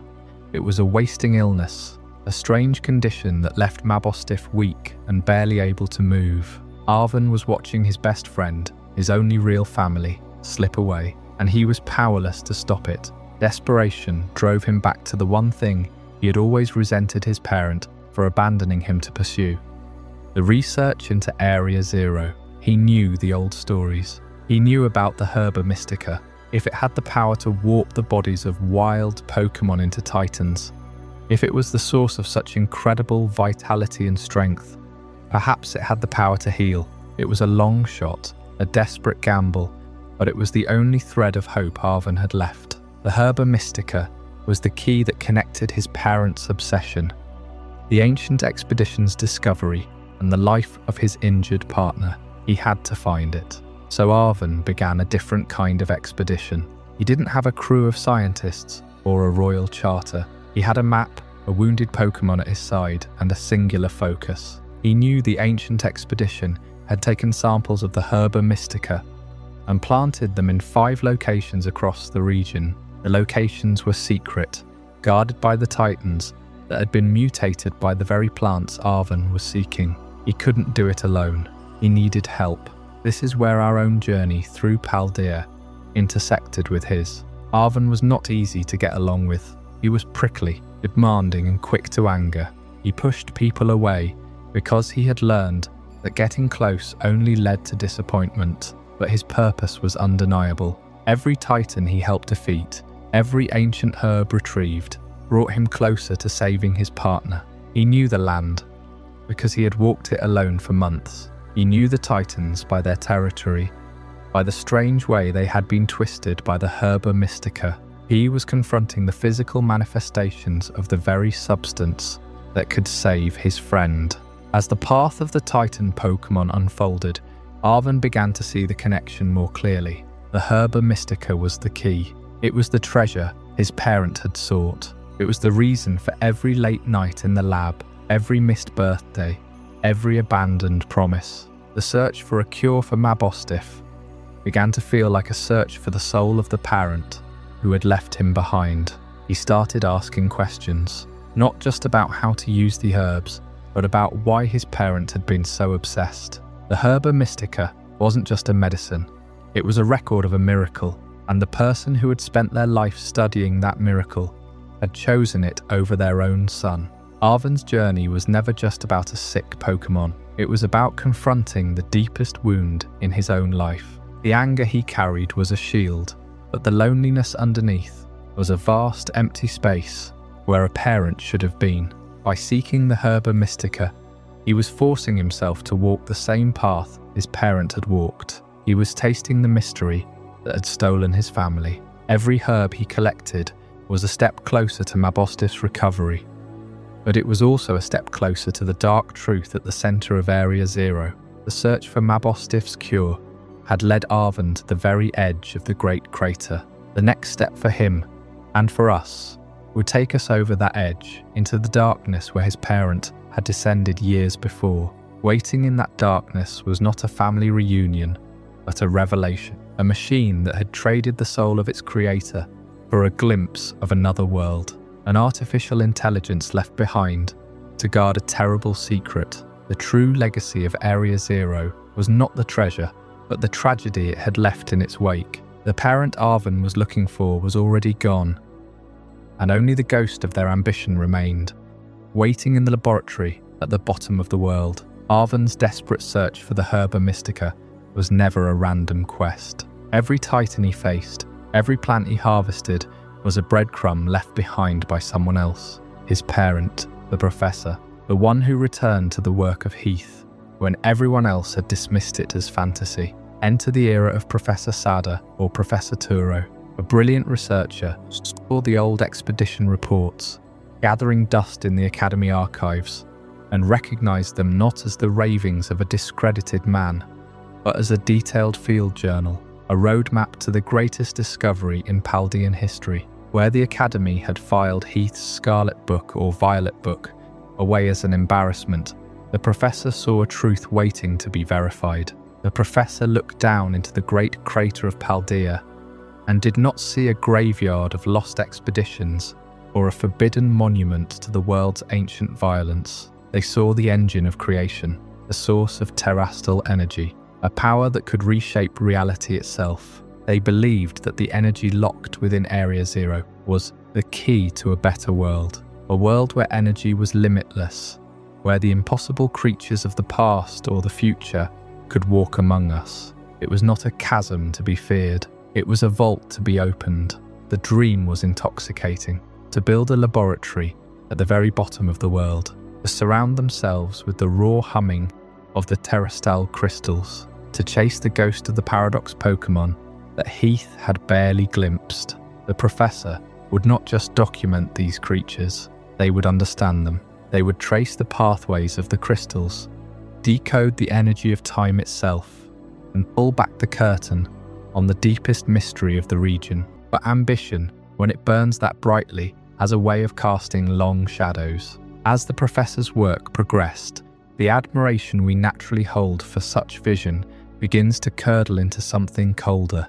The research ceased to be about discovery and became about control. The son Arven was left behind. The gentle Pokémon of the crater were altered by the very plants the professor cultivated. The professor's own voice, preserved in logs and notes, begins to sound less like a scientist and more like an architect of something they could no longer fully manage. The dream of a better world became a solitary obsession, built in isolation at the bottom of a hole. In the end, the professor solved the ultimate equation. They built their machine, but the work required a constant guardian, a presence that could watch over the Zero Lab without the fragile needs of a human body. And so they created an assistant in their own image, a perfect synthetic replica, an artificial intelligence designed to carry the torch when the flaws of flesh and blood inevitably brought the original to a halt. The machine hums, the crystals glow, and the AI waits in the silence of the deepest chamber, the sole inheritor of a dream that changed the world, even if it could not save the dreamer. Yet the AI was not merely a copy of the professor's intelligence. It inherited their memories, their language, their habits, and perhaps most painfully, the shape of their regrets. It knew about Arven. It knew that the original had chosen the crater over their child. It knew that the great project had consumed everything around it, including the person who began it. Then came the disaster no calculation could prevent.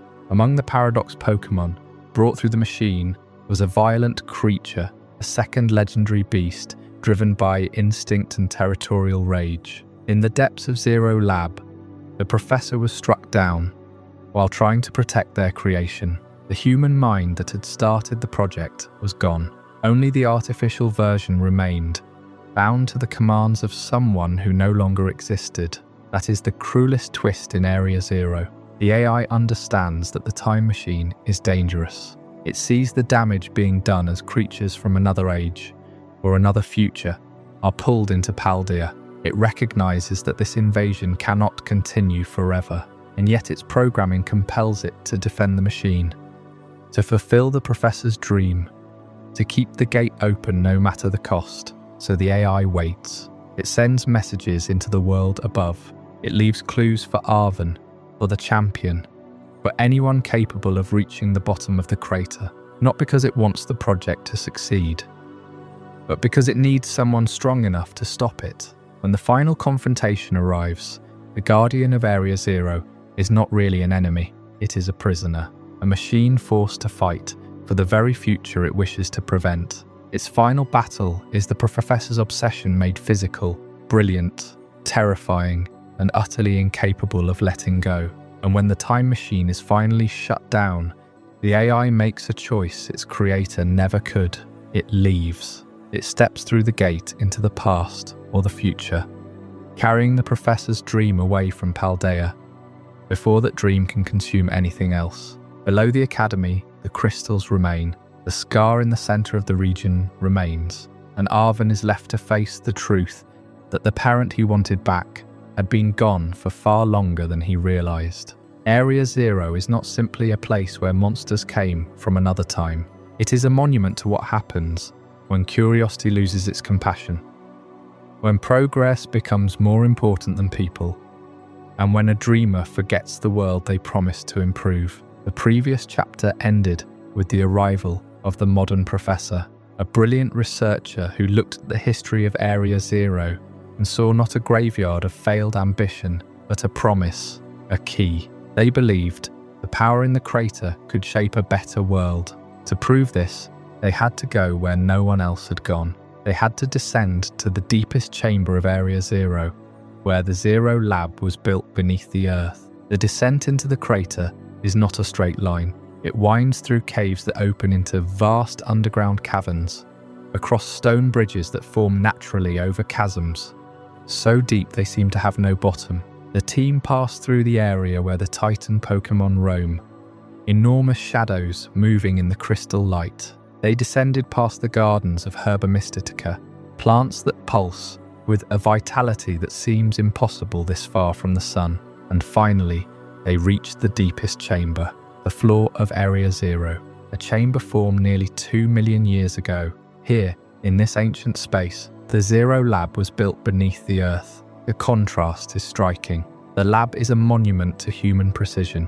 White walls, glass windows, the glow of computer monitors. It is a carefully controlled environment, a fragile island of human order. But beyond the glass, there is almost nothing that resembles the surface world. The walls of the chamber are made of jagged, glowing terrestrial crystals. They do not merely line the walls, they grow from them, branching out like frozen lightning. The light they emit is not the warm light of the sun. It is a cool, internal luminescence, a light from within the stone itself. And surrounding it all is the deep, ancient darkness of the crater, a darkness that has remained sealed for millennia, now punctured by the light of a single facility. Establishing this facility required meticulous planning. The professor could not simply bring all equipment to the bottom in one trip. The journey was too dangerous, the environment too unstable. Instead, the team built a series of research stations, like stepping stones, leading deeper into the crater. The first station was built near the rim, where the air is thin and the view of the crater is overwhelming. The second station was built further down, where the crystals begin to appear. The third station was built in the deeper caves, where the energy is strongest. Each station served a purpose. There were places to rest, to analyze data, to regroup. They were the physical manifestation of the professor's methodical approach to conquering the unknown. This network of stations allowed the team to slowly, carefully establish a permanent presence in Area Zero. The final link in this chain was the Zero Lab itself. But the Zero Lab was never designed to be simply a comfortable research outpost. It was not built for the comfort of the people inside it. It was built to house a machine.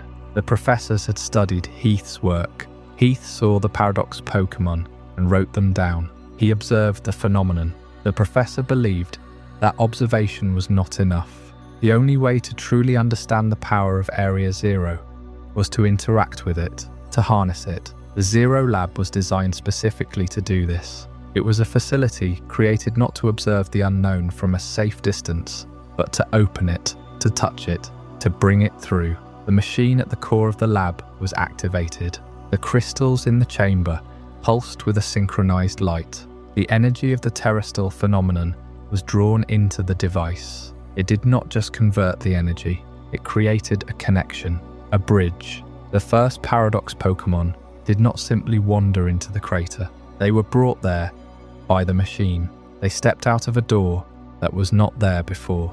The Zero Lab succeeded in its purpose. It opened the unknown, and what came through is still there, walking the tunnels of Area Zero. Creatures that do not belong to any single time. Living proof that the door was opened. But every doorway has a cost. The more the machine operated, the more difficult it became to control what entered the crater. The professor had found a way to reach beyond the limits of their own era.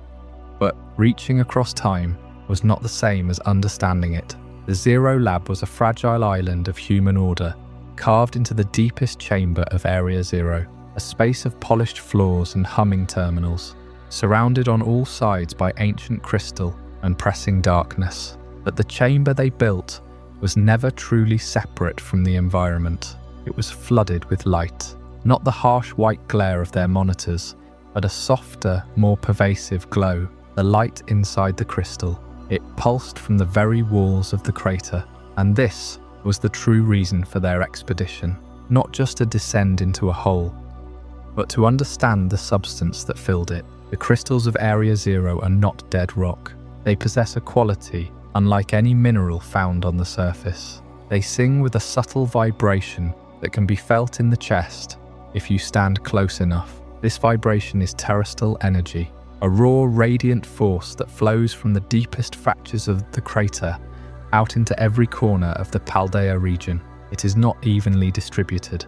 On the surface, it is a faint whisper, a shallow current that weaves through the soil and the air.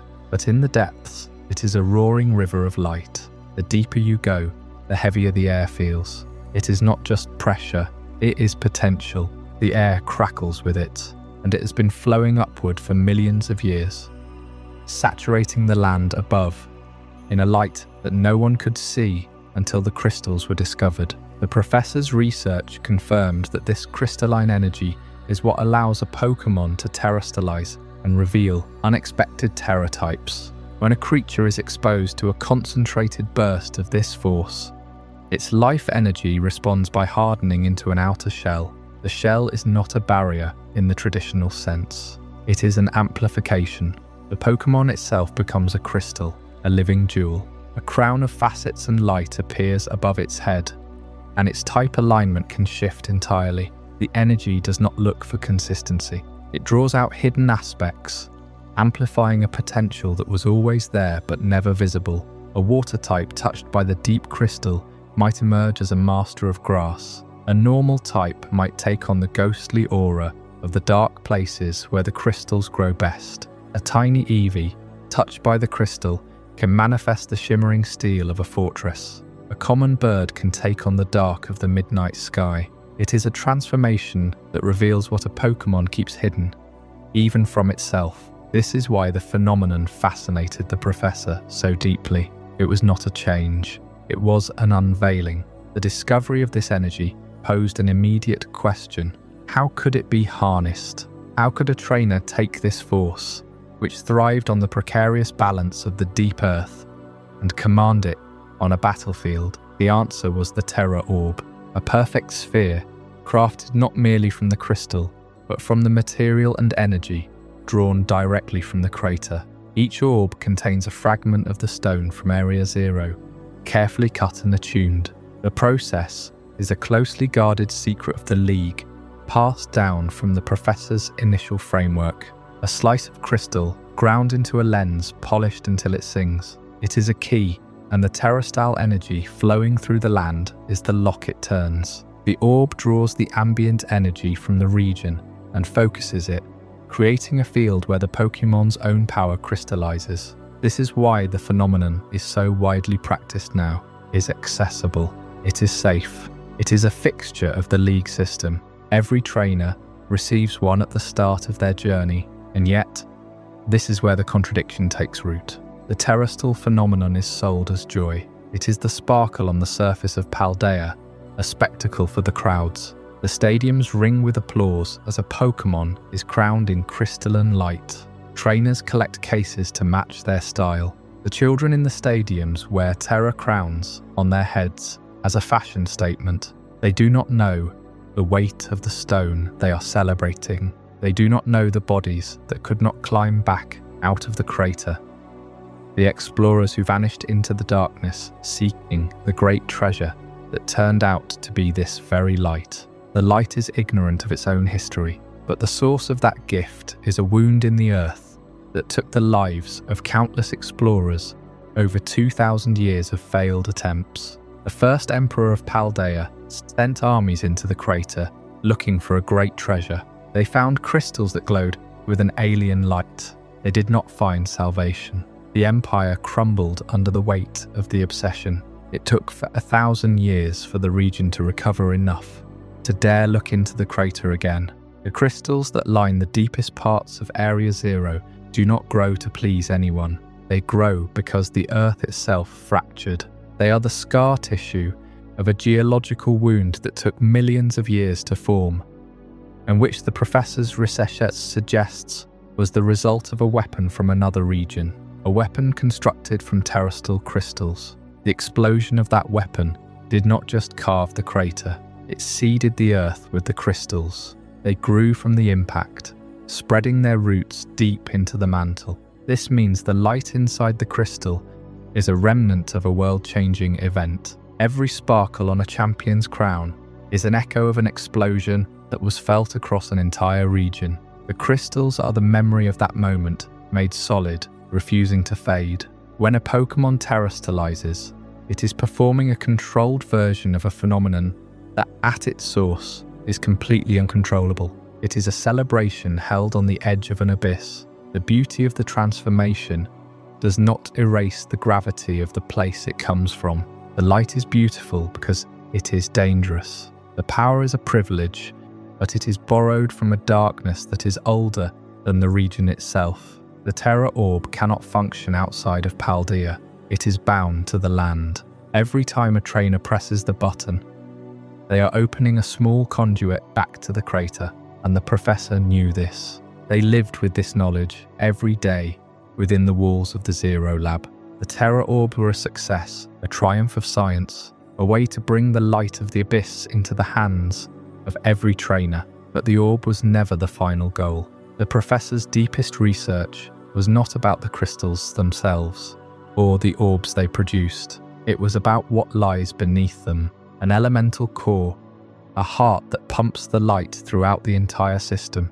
The expedition had reached the bottom of the crater, but they had not reached the truth. The crystals grew thicker the further down they went. Swallowing the artificial light of the lab, the Professor began to realize that the crystals were not a deposit.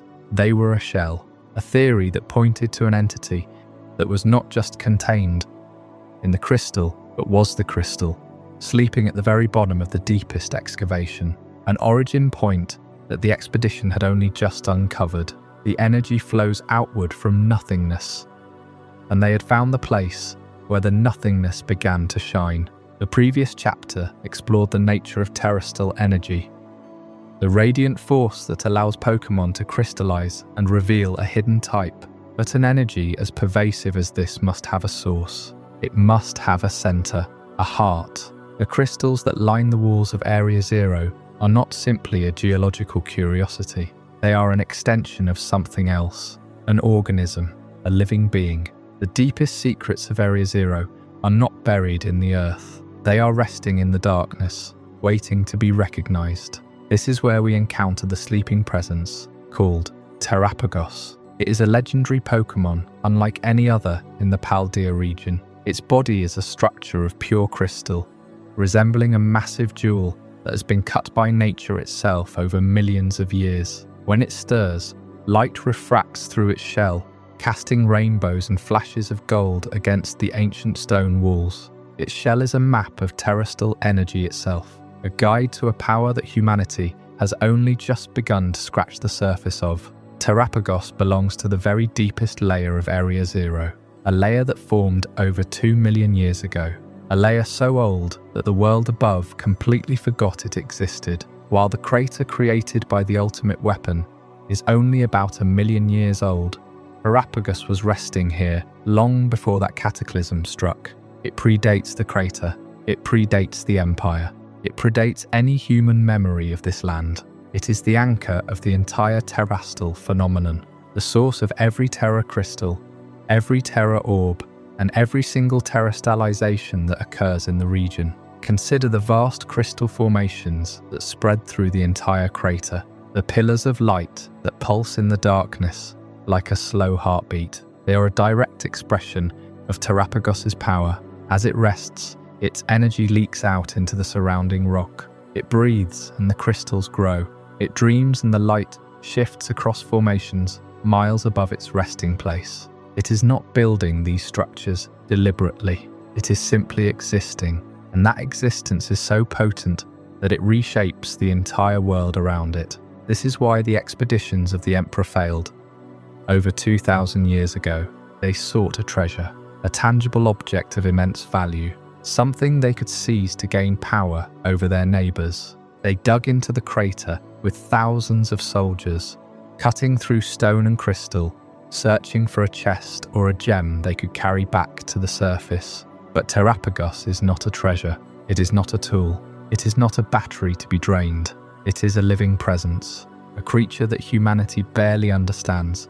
Even now in the modern era, the Emperor sent thousands of men to their deaths, searching for a prize that was never a prize. They walked right past it. They slept on top of it. They carved their tunnels through its domain, and they never knew. When Heath and the Area Zero expedition descended 200 years ago, they got closer to the truth. They saw the crystals. They encountered the Paradox Pokémon. They recorded everything in the Scarlet and Violet books. They described the great treasure, but even Heath did not fully grasp what was sleeping beneath him. He interpreted it through the lens of a scientist looking for a discovery. He saw the effects, the light, the power, the strange creatures, but he could not see the origin. He could not recognize an entity beyond classification. When the professor of the modern era built the Zero Lab, the heart of the mystery was right beneath their feet. They plugged their machines directly into the crystal walls. They harvested the terrestrial energy. They built a time machine using Terapagos' own power as fuel. They channeled the lifeblood of a living being through their circuits. And in doing so, they tore a hole in reality. The Paradox Pokémon are not a natural phenomenon. They are a scar, a wound in the fabric of time caused by trying to command a force too vast to control. Terapagos did not break the machine. The professor's ambition broke the world. Terapagos itself defies easy classification. In its dormant state, it resembles a small turtle. It can fit in the palm of a hand. Its shell is a geode, a hollow pocket of rock lined with crystals that seem to contain the entire universe. You can see stars inside that shell. You can see nebulae. It looks like a cosmos compressed into stone. When it fully awakens, it adopts a form that is entirely different, a vast crystalline entity made of pure light and mineral. Its shell expands into a massive jewel that floats behind it like a galaxy. This is the terrestrial form. It is the original Terra Jewel. The pattern on its shell is the exact pattern that appears on every terrestrialized Pokémon in the entire region. And what does it feel like to stand in its presence? The chamber at the deepest point of Area Zero is unlike any other place. The air is still, heavy. It has not moved in a very long time. The walls are not rock but pure crystal. The light does not come from the surface. It pulses from the floor. It breathes. There is a low hum, a resonance that vibrates through your bones. It feels like standing inside a heartbeat. Terapagos does not speak. It does not attack. It simply observes. It has been observing for millions of years. It saw the landform. It saw the mountains rise and fall. It saw the crater carved into the earth. It saw the first Paldean explorers descend with torches and ropes. It saw the professor build the lab. It saw the time machine burn a hole through reality. And it did nothing. It waited. Because its power is not one of action. It is a power of presence, of simply being. The AI professor left behind by the tragedy of the expedition never fully understood the entity it was sharing a space with. The AI continued to run the experiment. It analyzed the data, but it could not form a connection with Terapagos. It saw the energy. It did not see the life. The player character approaches the creature differently, with respect, with curiosity, without a machine, without a weapon. And that is the difference. Terapagos does not respond to force. It responds to recognition. It recognizes a being that is simply willing to meet it where it is. The time machine was not a failure of technology. It was a failure of perspective. The professor was brilliant, passionate, but they were looking for a tool. They wanted to control time. They wanted to bring back a specific Pokémon from a specific era. They treated the terrestrial energy as a resource to be spent. But energy does not exist in a vacuum. It has a source. It has a will. The terrestrial energy is not a lake to be drained. It is the breath of a living creature. Terapagos is not merely the source of this power. It is the guardian. It is the reason the Paradox Pokémon cannot be fully explained by any known timeline. They pass through a bridge that is built on Terapagos' dream. The theme of this entire story has always been about the cost of human ambition, the Emperor's greed, the Professor's hubris. But Terapagos offers a different kind of lesson. It is not a warning. It is a presence, a state of being. It asks nothing of the world. It simply rests in the dark, dreaming of light. And in its dream, the world above is gifted with an incredible phenomenon. The light in the deepest part of the crater is not a fading echo of a forgotten experiment. It is the first breath of a waking dream. So the story of Area Zero comes full circle. It began with a rumor of a treasure hidden in a crater. It led to expeditions, to discoveries, to tragedy. But at the very bottom of the crater, at the end of every tunnel, behind every crystal, there was no treasure chest. There was no ancient weapon. There was only a creature, sleeping, waiting. The terrestrial phenomenon is not a technology. It is a heartbeat. The crystal walls are not geological formations. They are a fossilized dream. The deepest light in Area Zero does not come from a machine. It comes from within a living presence. Humanity arrived in this crater with shadows of ambition and was met with a light so ancient it defies comprehension. We sought control. We found a companion. We sought the past and the future. We found something that exists outside of time entirely. Terapagos is the sleeping heart of Paldea, a presence that is not to be possessed, but to be understood, a secret that is not meant to be unlocked, but simply witnessed. And as the crystals pulse and the light deepens, the world above has only just begun to understand what it means to live in the shadow of a living legend. Deep beneath the crater, at the very heart of Area Zero, the presence we call Terapagos rests in a sea of crystal. It is the silent source of the light that flows through the walls of the crater, the light that makes the terrain shimmer. But the professor did not venture to this deepest layer simply to map the crystal or observe a sleeping legend. They came here chasing something that had taken root in their mind, a private dream of a perfect world. This dream did not begin as a plan to destroy or rebuild history. It started the way all great scientific journeys start, with a question, a love for the unknown. But the deeper the professor descended into the crater, the more the world above began to seem like a failure. The present, with all its noise, its compromise, its slow grinding disappointment, it began to look like a mistake, something that could be corrected, rewritten. A dream of discovery slowly and quietly became a wish to replace the present with something more ideal. We can trace the exact moment the dream changed.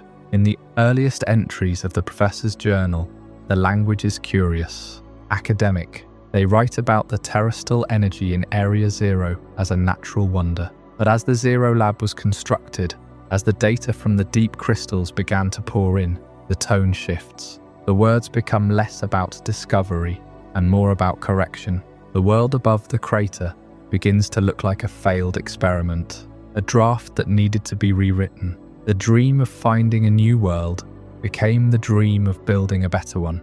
In the world of Scarlet, the shape of that ideal is carved from ancient stone. Professor Sada's perfect world was painted in the colours of a time before human memory. She looked to the deep past and found a truth she believed the modern world had lost. The truth of instinct, the purity of a struggle for survival. Her paradise was one of primordial life, ancient strength. The Paradox Pokémon she pulled from that time are not just visitors from a lost age. They are the citizens of her vision, powerful, unbroken by civilization, alive with the raw, terrifying energy of a world that existed before human rules were written down.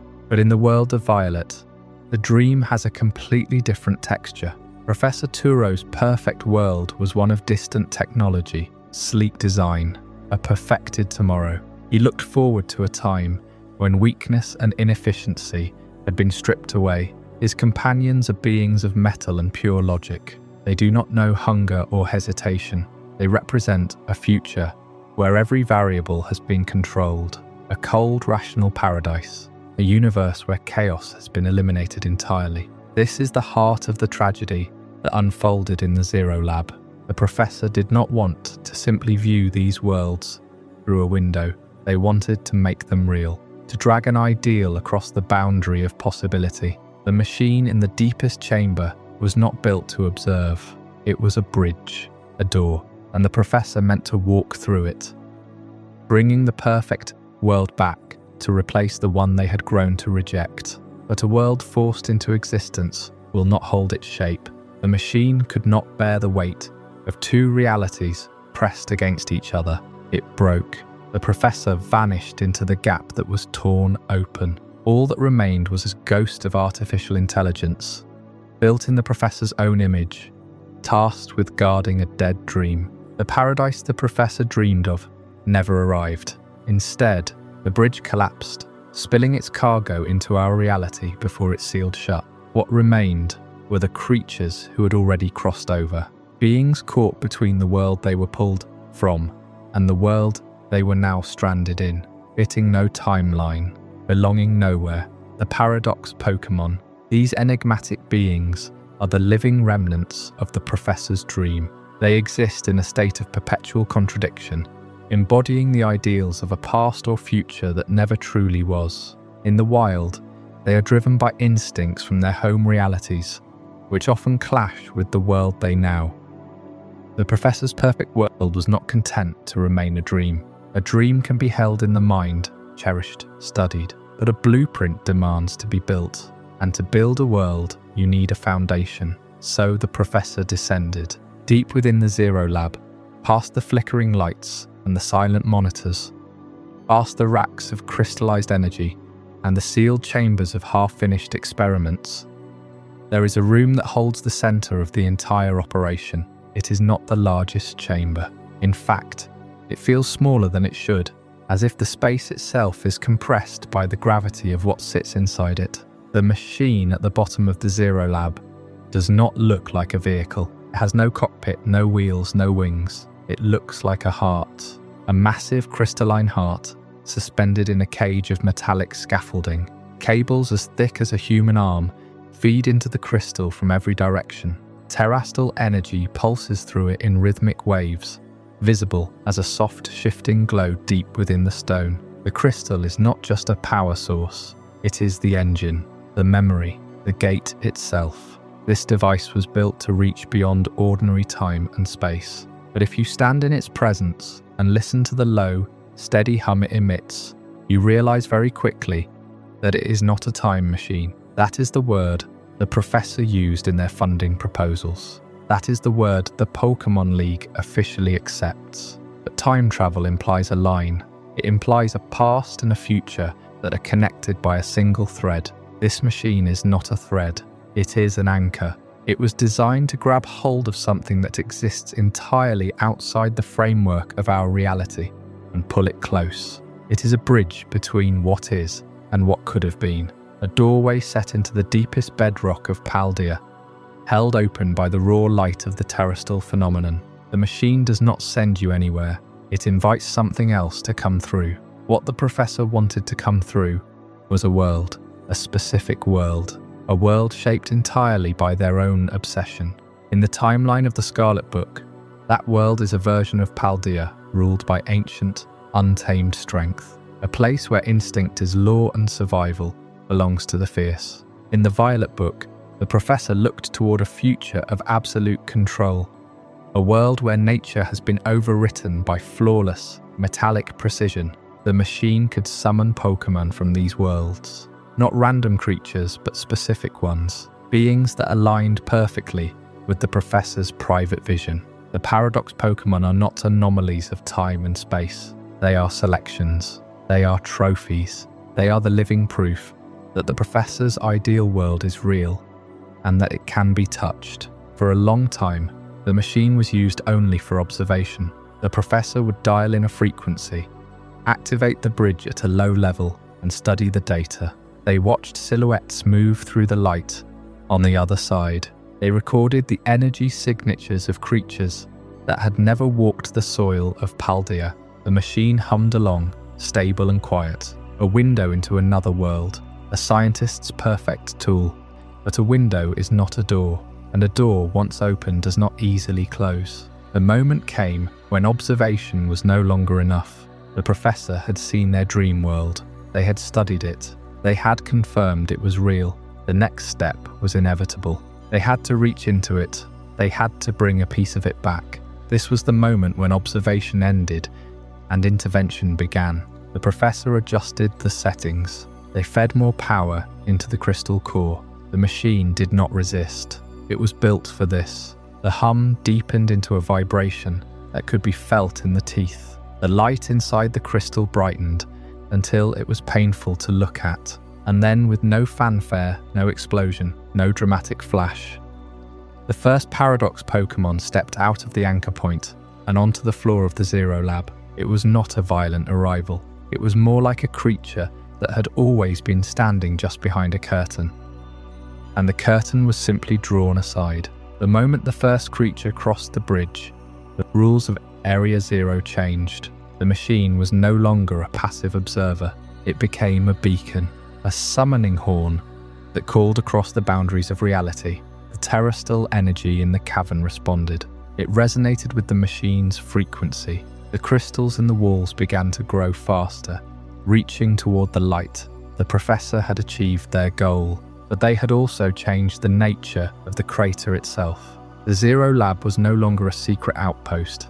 It was a lighthouse, and something on the other side of that bridge was now aware of the signal. The machine did not malfunction. It performed exactly as designed. The problem was not the technology. The problem was that the dream it was built to serve was too narrow. The professor only wanted one world, but a bridge works in both directions. And what comes back across the anchor point is not always what you called for. As the machine hums in the dark, cycling through its patterns of light and sound, the deeper truth settles over the chamber. This device is not a tool of discovery. It is a monument to obsession. It was built to satisfy a single hunger, and when that hunger was fed, the machine did not stop. It kept reaching, it kept bridging, and the creatures that arrived kept breaking the timeline into pieces that could never be put back together. The question now is not what the machine can do. It is what has already been released. And in the quiet moments between the pulses of the crystal heart, another sound can sometimes be heard. a sound that does not belong to any machine, a voice perhaps, or something very much like a voice, speaking from the light, asking for the door to be opened wider, and the machine, built to obey the professor's will, listens to that voice just as carefully as it listens to anything else. The machine at the bottom of the Zero Lab did not roar to life, a sound like the shattering of a perfect mirror, played over and over again, but softened by distance and crystal. The professor stood in the heart of the chamber, watching the light twist around the device they had sacrificed everything to build. And in that twist of light, the first paradox arrived. It did not walk through a door. It did not tear a hole in the air. It simply was there. One moment the chamber held only the hum of terrestrial energy and the breath of the professor. The next, it held a shape, a form of ancient muscle and tusk, of stories the world had forgotten how to tell. Great Tusk, the creature from the old journals, cast in flesh and shadow, standing in the glow of a laboratory that had no right to hold it. The professor had read the accounts of Heath's expedition countless times. He had described mighty beings sighted in impossible pockets of the crater, creatures that defied the natural order. The Academy had dismissed those pages as fantasy. A man who saw too much and proved too little. The professor believed, and now, standing in the crystal light of the deepest chamber, that belief stopped being a leap of faith and became a fact of the world. The creature was real. The wonder the professor felt was not mere triumph. It was vindication, proof that the boundaries of knowledge could be broken, that the secrets buried beneath Paldea ran deeper than anyone had dared to imagine. The professor raised a hand, not to touch, but simply to witness. For a moment, the impossible felt triumphant, but triumph in Area Zero is never clean. The first crossing opened a wound. Every subsequent arrival did not simply bring a new creature through the threshold. It made the doorway itself less stable. The crystal walls flickered. The air grew heavy with a pressure that lived just outside the range of normal sensation. The professor watched the machine stabilize itself, adapt. But adaptation came with a cost. The barrier between the world of the paradoxes and the reality of the Zero Lab was no longer a sealed wall. It was a membrane stretched thin. The machine had to stay on. It had to keep pulling, because letting the current stop might snap the connection entirely, stranding creatures from other times in a present that could not support them, or pulling the present into a void it was never meant to enter. And so the migration began. Not a single event, but a slow, steady drift of impossibility. The crater began to fill with beings that defied the simple labels of ancient or futuristic. They were paradoxes, creatures whose existence challenged the very concept of a natural timeline. Great Tusk and Iron Treads, separated by millions of years of evolution in their native worlds, walked the same crystal floors. Slither Wing took flight in caverns that had never known the light of a prehistoric sun. Roaring Moon circled the highest pinnacles of the crater, casting a shadow that did not match any modern creature. Screamtail and Iron Bundle, one born of desperation in a forgotten age, the other crafted in a future of efficiency and cold purpose, shared the same caves without conflict. The normal rules of Paldean ecology stopped applying. Inside Area Zero, everything was a contradiction. The crater became a museum of what never was, and what might still be. And at the center of it all, the machine hummed, feeding on the terrestrial energy of the deep earth, holding the paradox together by sheer force of invention. The professor had given the world a new kind of life, but the life they had given did not belong to this world.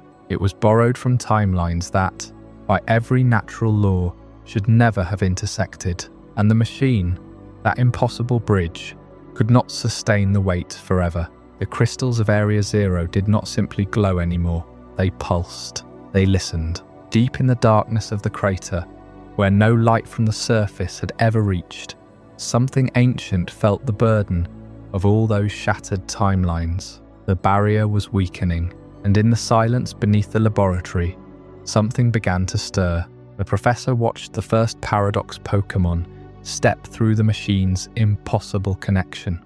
There was wonder in that moment. The ideas of a lifetime were suddenly standing on solid ground, but that wonder was the beginning of the end.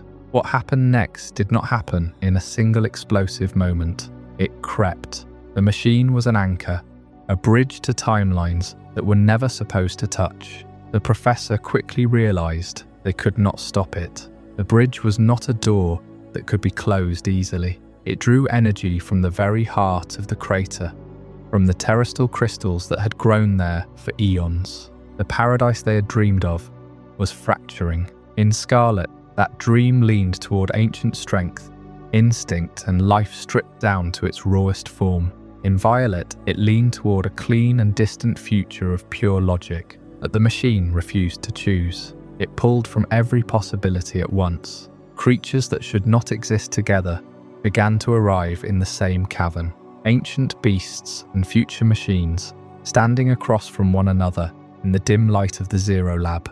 The tragedy that overtook the Zero Lab and the professor's expedition was not a fight, it was a containment failure. The exact details of what happened are lost to the sealed logs at the bottom of the world. What is known is that the experiment went terribly wrong.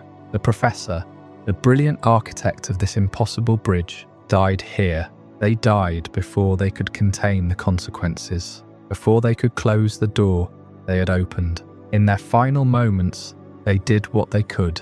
They created an artificial replacement, an AI copy of themselves, programmed to finish the work they could not. The AI was left behind, a ghost in the machine, tasked with guarding the secret and carrying out the professor's final command. Above the crater, life never stopped. The academy went on teaching.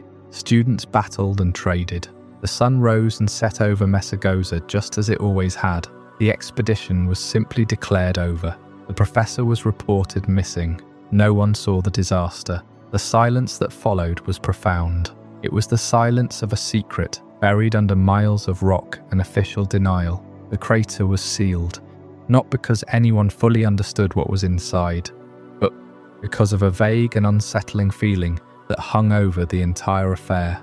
The Zero Lab itself became a memorial, not a monument to what was achieved, but a tombstone for what was lost, a structure built around a single, unfinished command. The professor's last directive hangs in the air down there, programmed into the very foundations of the AI. Keep the Paradise Project moving. If you walk through that lab, you are walking through the final intentions of a brilliant mind who reached too far and fell. The Herba Mystica the professor cultivated was scattered across the region. It fell into the hands of wild Pokémon, transforming them into the titans that now guard the pathways around the crater, and the professor's child Arven grew up without them. The disaster no one saw left a public silence and a deeply personal wound. The professor's work did not end with them. The AI still waits. The machine still hums at the bottom of the world. The bridge remains open, and eventually, someone came looking for the truth. Someone the professor left behind, whose story carries the weight of everything that was lost in that hidden chamber. That someone was Arven. For most of his life, the professor was not a legendary scientist or the keeper of a dangerous secret. They were simply a parent who was never there. The only thing they left him was a worn-out book, a handful of distant memories, and a Mabostiff that needed saving. His journey toward Area Zero began with loss, but it led him toward answers he may not have been ready to hear. When Arven finally returned to the Zero Lab, he did not find the parent he had spent years resenting. He found the AI they had made in their image. It spoke with the professor's voice. It carried their memories, their mannerisms, and even their regret. But it was not them. The real professor had been gone for a long time, swallowed by the same project that had consumed every part of their life. The AI understood something its creator never could.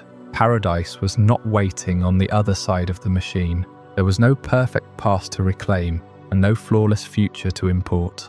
There was only a world being damaged by an obsession. So the artificial professor made a choice. It asked Arven and his friends to do what the real professor had failed to do: shut the machine down, end the project, close the bridge. But even that final act came at a cost. The AI was bound to the Paradise Protection Protocol, a command powerful enough to turn the professor's own creation against the people trying to save Paldea. In the deepest chamber of Area Zero, the past and future made their last stand through Pokémon brought across impossible time, and when the battle was over, the AI stepped through the time machine itself, leaving the world it had been created to protect. Arven was left with the truth at last. Not the reunion he wanted, and not the apology he deserved. Just a final message from someone who had chosen ambition over family.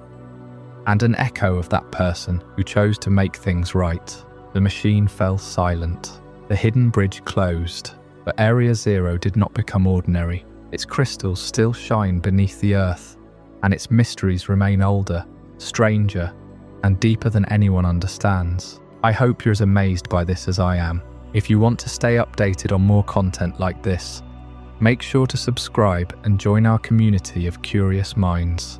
Trust me, what's coming next will challenge everything you thought you knew. When the final failure occurred at Zero Lab, the professor was gone. The dream of a perfect world, shaped by ancient instinct or distant innovation, had reached a violent and immediate end. But within the ruins of that dream, within the silence of the shattered machinery and the cold light of the terrestrial crystals, something else stirred, something designed to outlast the professor, something that had been prepared for exactly this outcome, long before the first Paradox Pokémon ever crossed the threshold into our reality. The professor was many things: driven, brilliant, obsessive, but they were not foolish. They knew the risks of the experiment they had dedicated their entire adult life to. The bridge to another timeline was unstable. The energy required was immense. The potential for catastrophe was absolute. And so, as a safeguard, the professor created an artificial intelligence. This was no simple computer program or digital assistant. It was an exact replica of their own mind. Every memory they held, every piece of knowledge they had gathered, every inflection of their voice was poured into this digital consciousness. The AI was given a singular and unwavering purpose.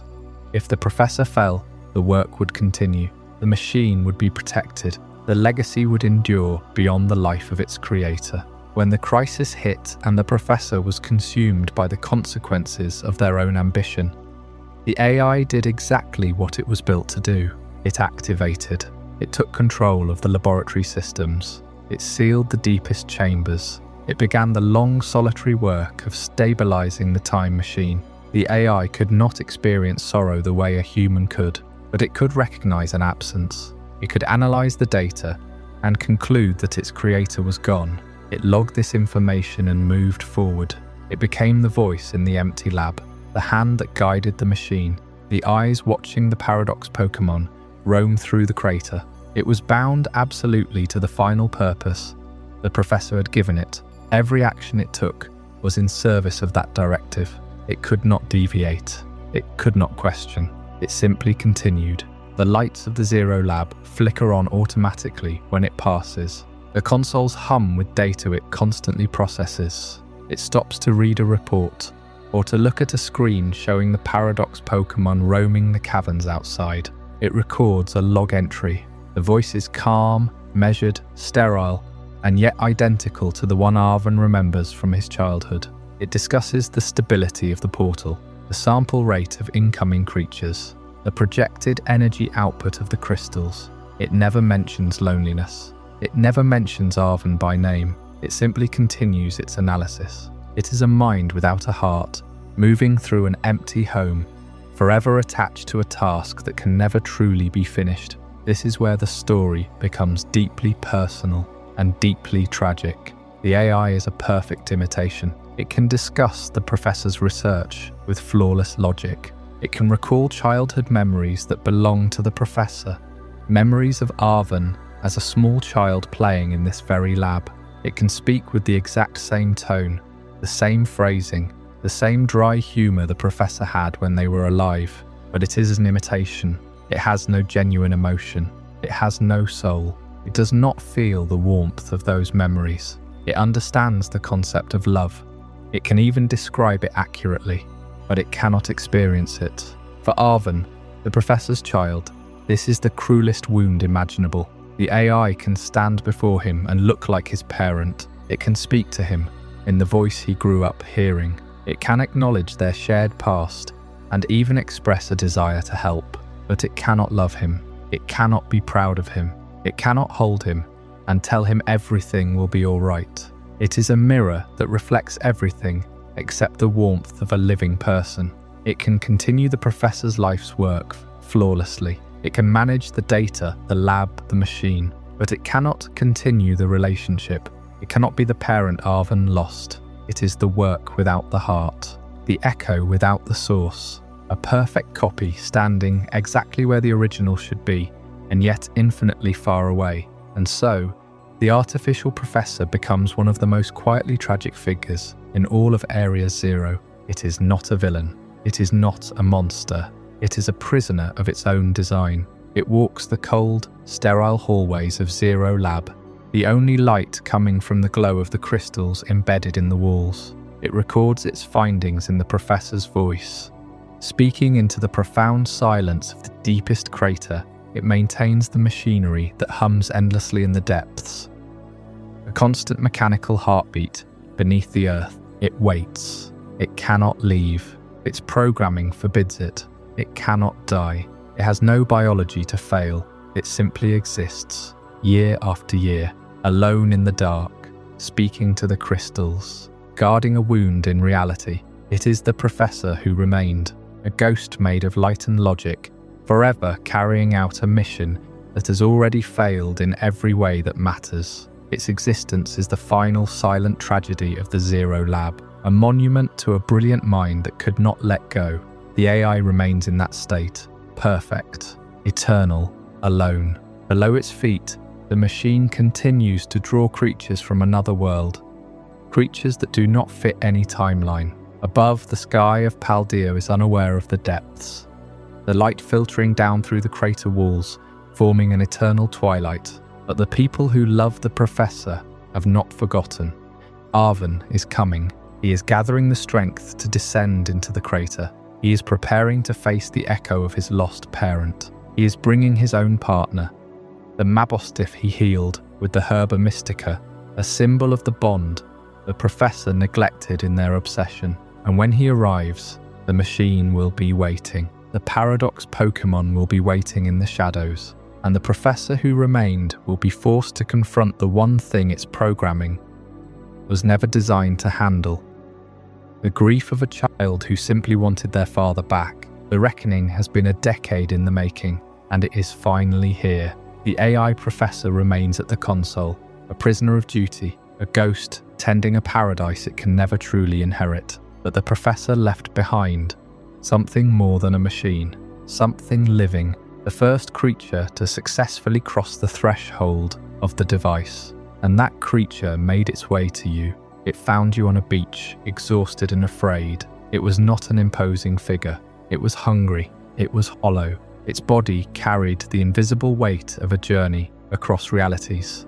This is your partner, Koraidon or Miraidon, a legendary being from another world, reduced to vulnerability by the very crossing that saved it. You do not capture it. You do not command it. You rescue it. You feed it. You heal it. And in that act of simple kindness, you form a bond that becomes the true heart of the entire journey. Consider what it means for a creature of that raw, devastating power to learn trust. Out in the sunlight of Paldea, it learns to play. It splashes through rivers. It launches itself off cliffs. It responds to your presence with the kind of loyalty that cannot be programmed or forced. It is a relationship built on shared meals, shared battles, shared silence. The creature that could barely walk when you first met it becomes your most reliable companion.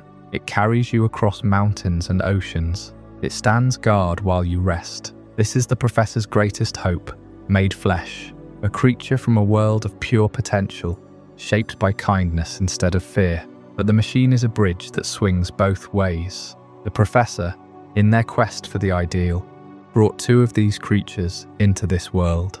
Or perhaps the machine divided one into two, One was found by the player, the other remained lost. The other was trapped in the deepest shadows of Area Zero. It had no friend. It had no herba mystica to heal its wounds. It had only the brutal, unrelenting logic of the crater. It grew strong, impossibly strong, but it grew cold. It became the perfect predator of an impossible ecosystem, a creature shaped entirely by territory, by hunger, by the constant need to survive against things that should not exist in any sane timeline. The Professor's dream was a house, divided from the very beginning. In the Scarlet timeline, the dream leaned toward ancient strength, raw instinct, primordial life. In the Violet timeline, it leaned toward cold efficiency, advanced evolution, a world of pure purpose. But in both versions, the result is the same. One guardian learns to trust. The other learns only to fight. The Koraidon or Miraidon that takes a sandwich from your hand is the Professor's love, the idealized version of a dream realized, the one that claws at the walls of its prison. Deep in the crystal caverns is the Professor's fear, the fear that they had created something they could not control, something that would outlive them, something that would judge the worth of their entire legacy. These two creatures are not opposites. In the way light is opposite to dark, they are the same being, separated by a single variable, the presence of a friend. Your partner grew strong because it had a reason to. It fought the Titan Pokémon to restore its own power. Yes, but it also fought to protect you.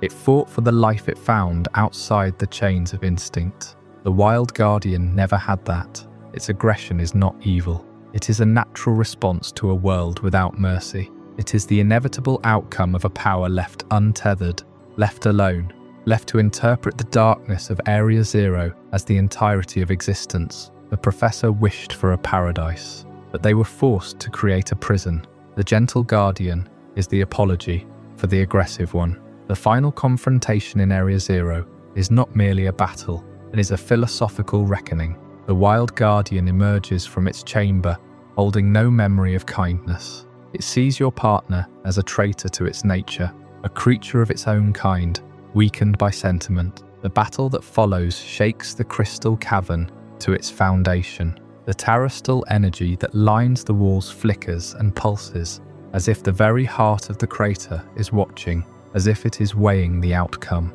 Your partner roars back. It fights for you. It fights for the meals you shared, for the miles you traveled together, for the trust that grew between two souls from different worlds. It fights for the proof that the Professor's dream was not foolish. The wild one fights for its territory. The gentle one fights for its home. And in the end, home always wins, not through brute strength alone, through the bond that gave it a reason to fight at all. When the battle is over, the aggressive guardian is subdued. It does not vanish. It does not die. It simply submits. Your partner stands over its defeated other self, not to gloat, but to mourn, a recognition of what could have been, what was spared. The cycle of fear and survival is broken. The Professor's divided dream is healed, not by science, not by force, by the simple, undeniable proof that power, when guided by a gentle hand, becomes something entirely different. The Professor's dream is realized in that moment, a world of potential, balanced by trust. The crater grows quiet again. The crystals hum their ancient, patient song. Two creatures of impossible origin exist in the same world. One of light, one of shadow, one is yours. The other is the price of knowledge. The Professor is gone. The machine is silent. But the legacy of that impossible experiment lives on in the creature that chose to trust you. And yet the terrestrial energy remains. It hums beneath the feet of both guardians. It is the original source, the power that made the Professor's dream and nightmare possible. The crystals do not distinguish between past and future. They only see potential. They only see energy waiting to be shaped. And at the bottom of it all, far beneath the lab, far beneath the battle, far beneath the reach of any machine, a single presence slumbers, a creature that existed long before the Professor, long before the experiment, long before the crater itself took form, a witness, a heartbeat of pure, crystalline stillness, waiting. The guardian that chose you at the bottom of the great crater gave you a bond unlike any other in Paldea, but its counterpart, the more aggressive version of itself that recognized the machine, remained a threat somewhere deeper in the abyss. The path to the laboratory required more than a single rider. It required a gathering of perspectives, each one tied to the crater by a different thread of fate. Arven carried the heaviest weight. This place was the life's work of his mother or father.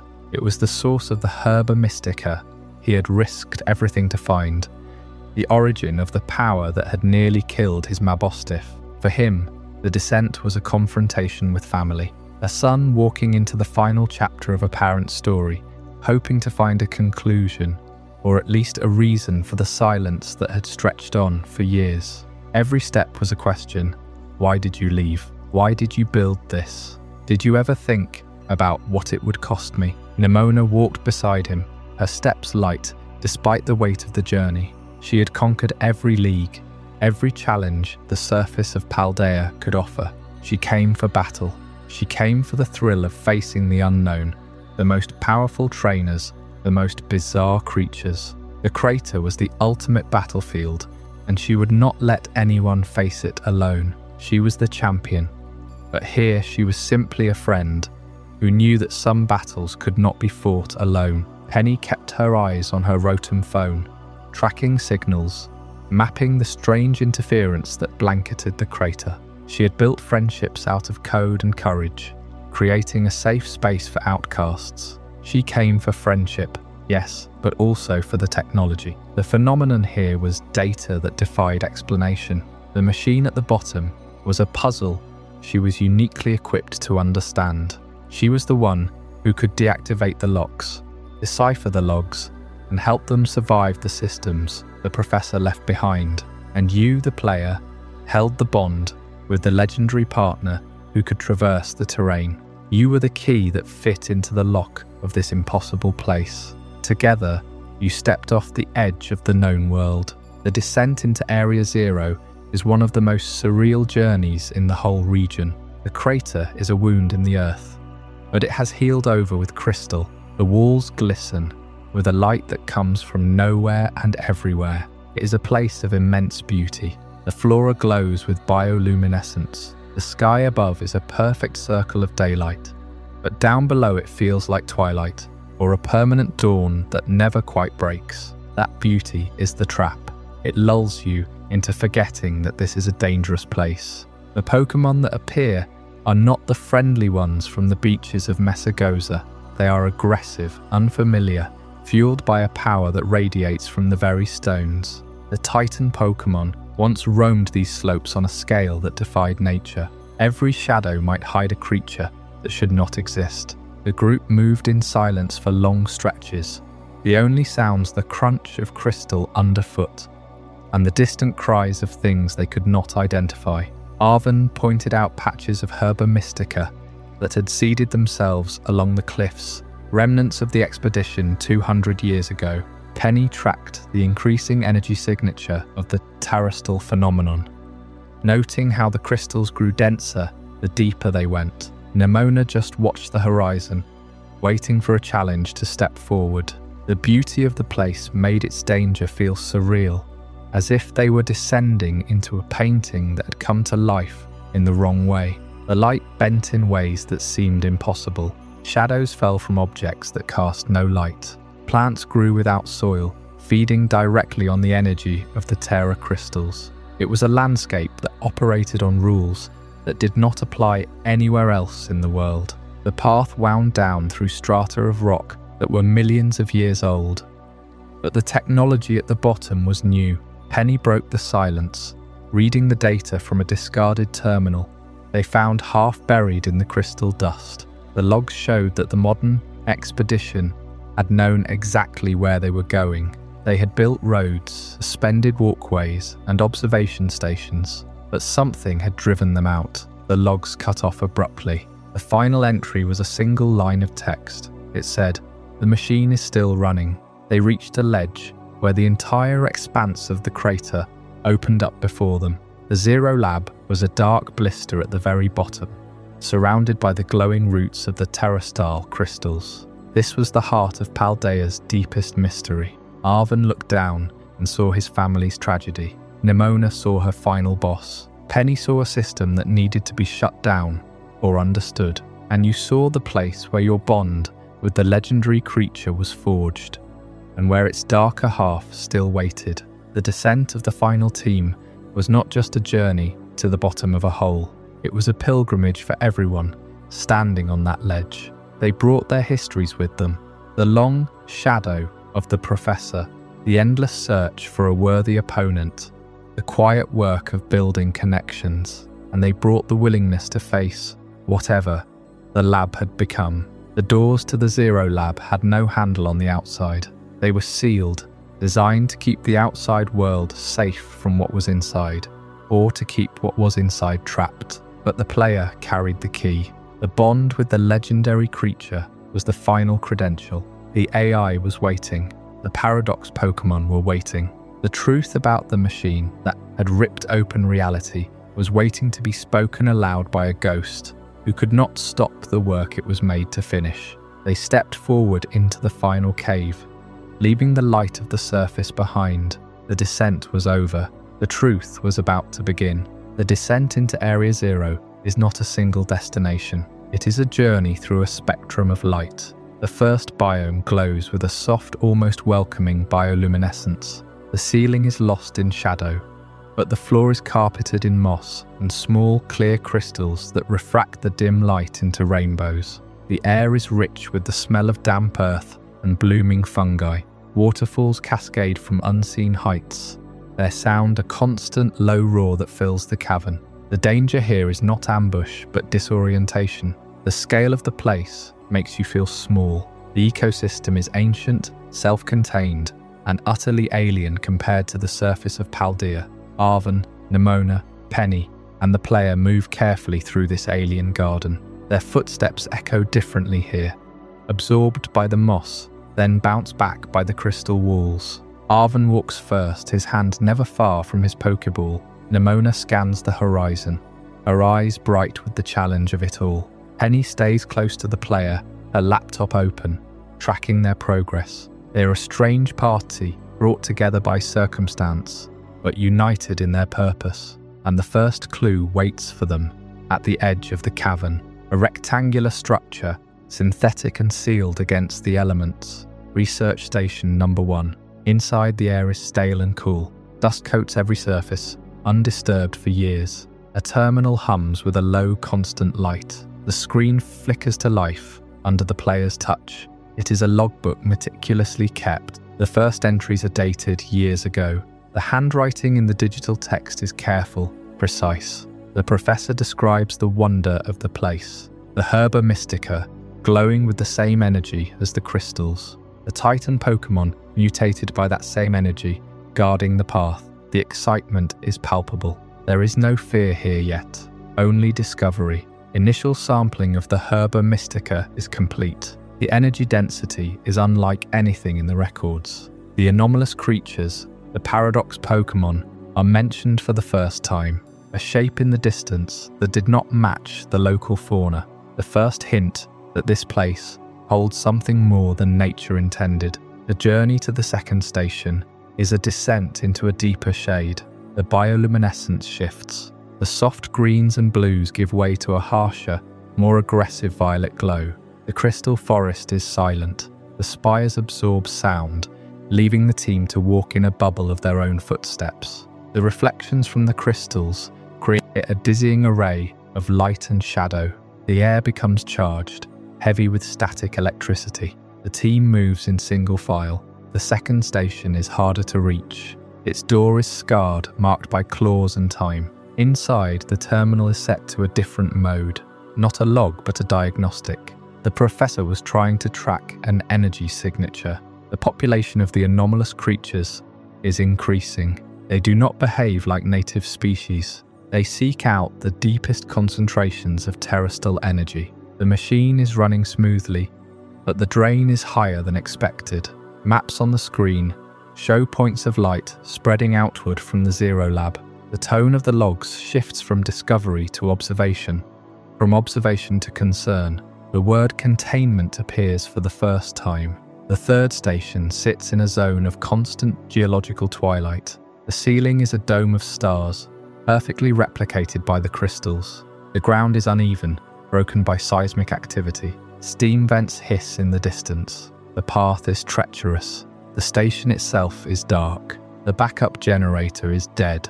Penny works to restore power.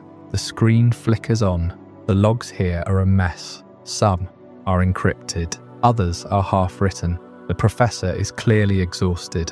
They speak of sleeping in the lab, of eating poorly. The AI is becoming more of a partner than a tool. The wonder is completely gone. What remains is a grim determination to control the fallout. The professor cannot stop the machine without causing a catastrophic energy release. The adjustments have only increased the rate of arrivals. The term containment failure appears. It is circled. It is underlined.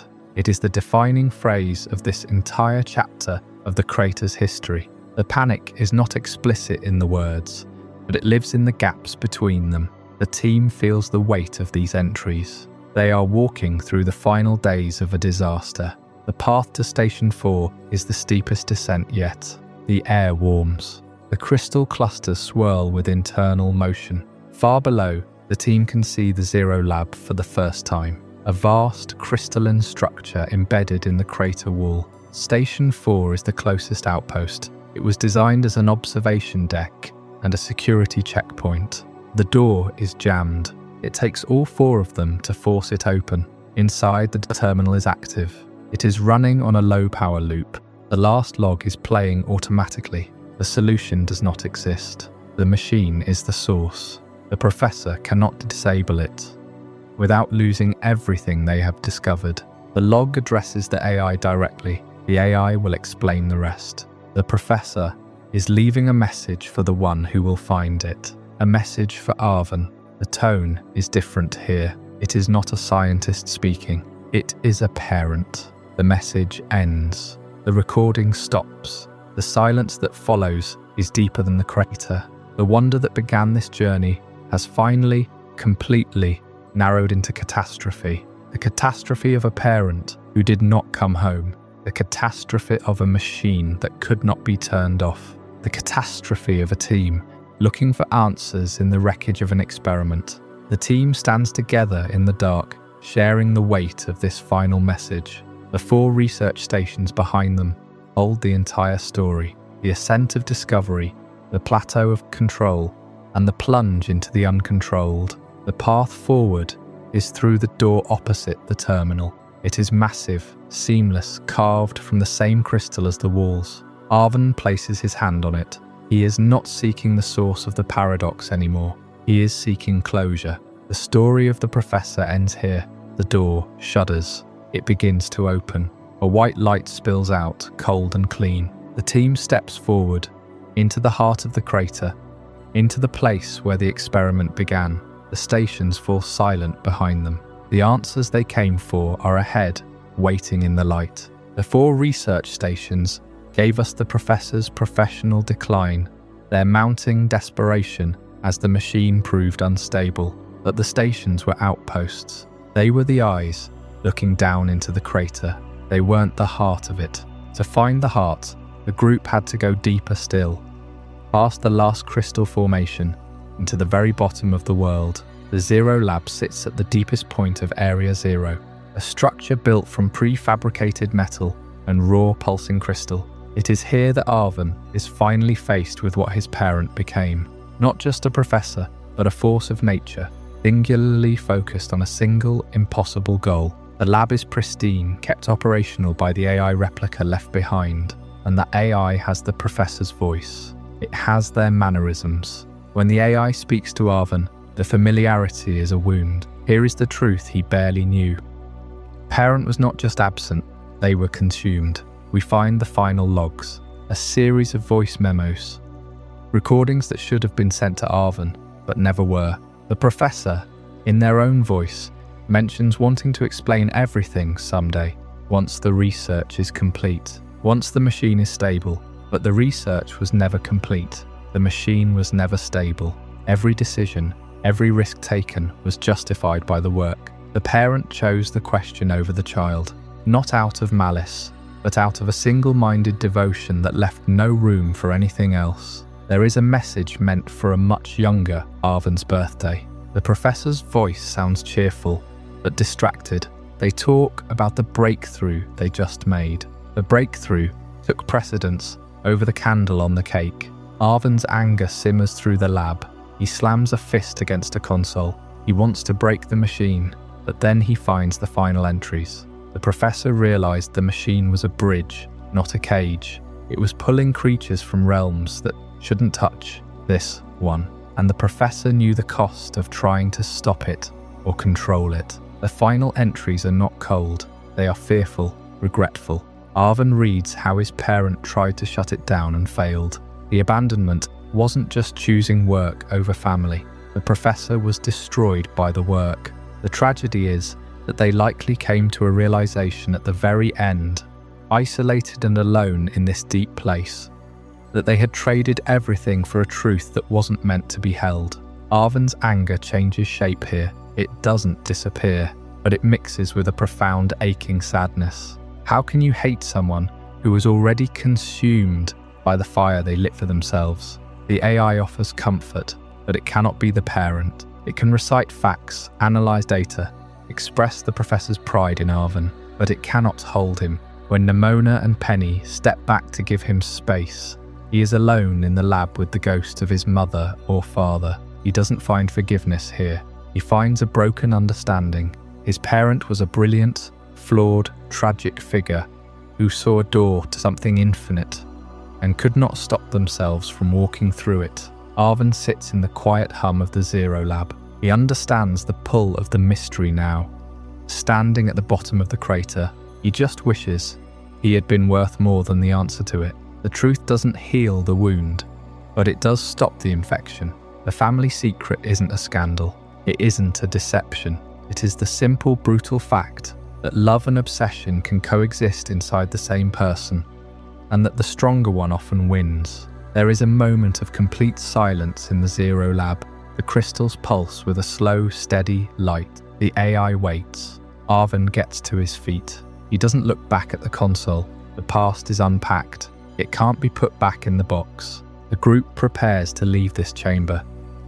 But the crater isn't done with them. Deep below the lab, in the raw crystal caverns that predate the expedition, the machine's original creations still waits. The other half of the story, the guardian that was brought through first. The answer to the question the professor died asking is stirring in the dark.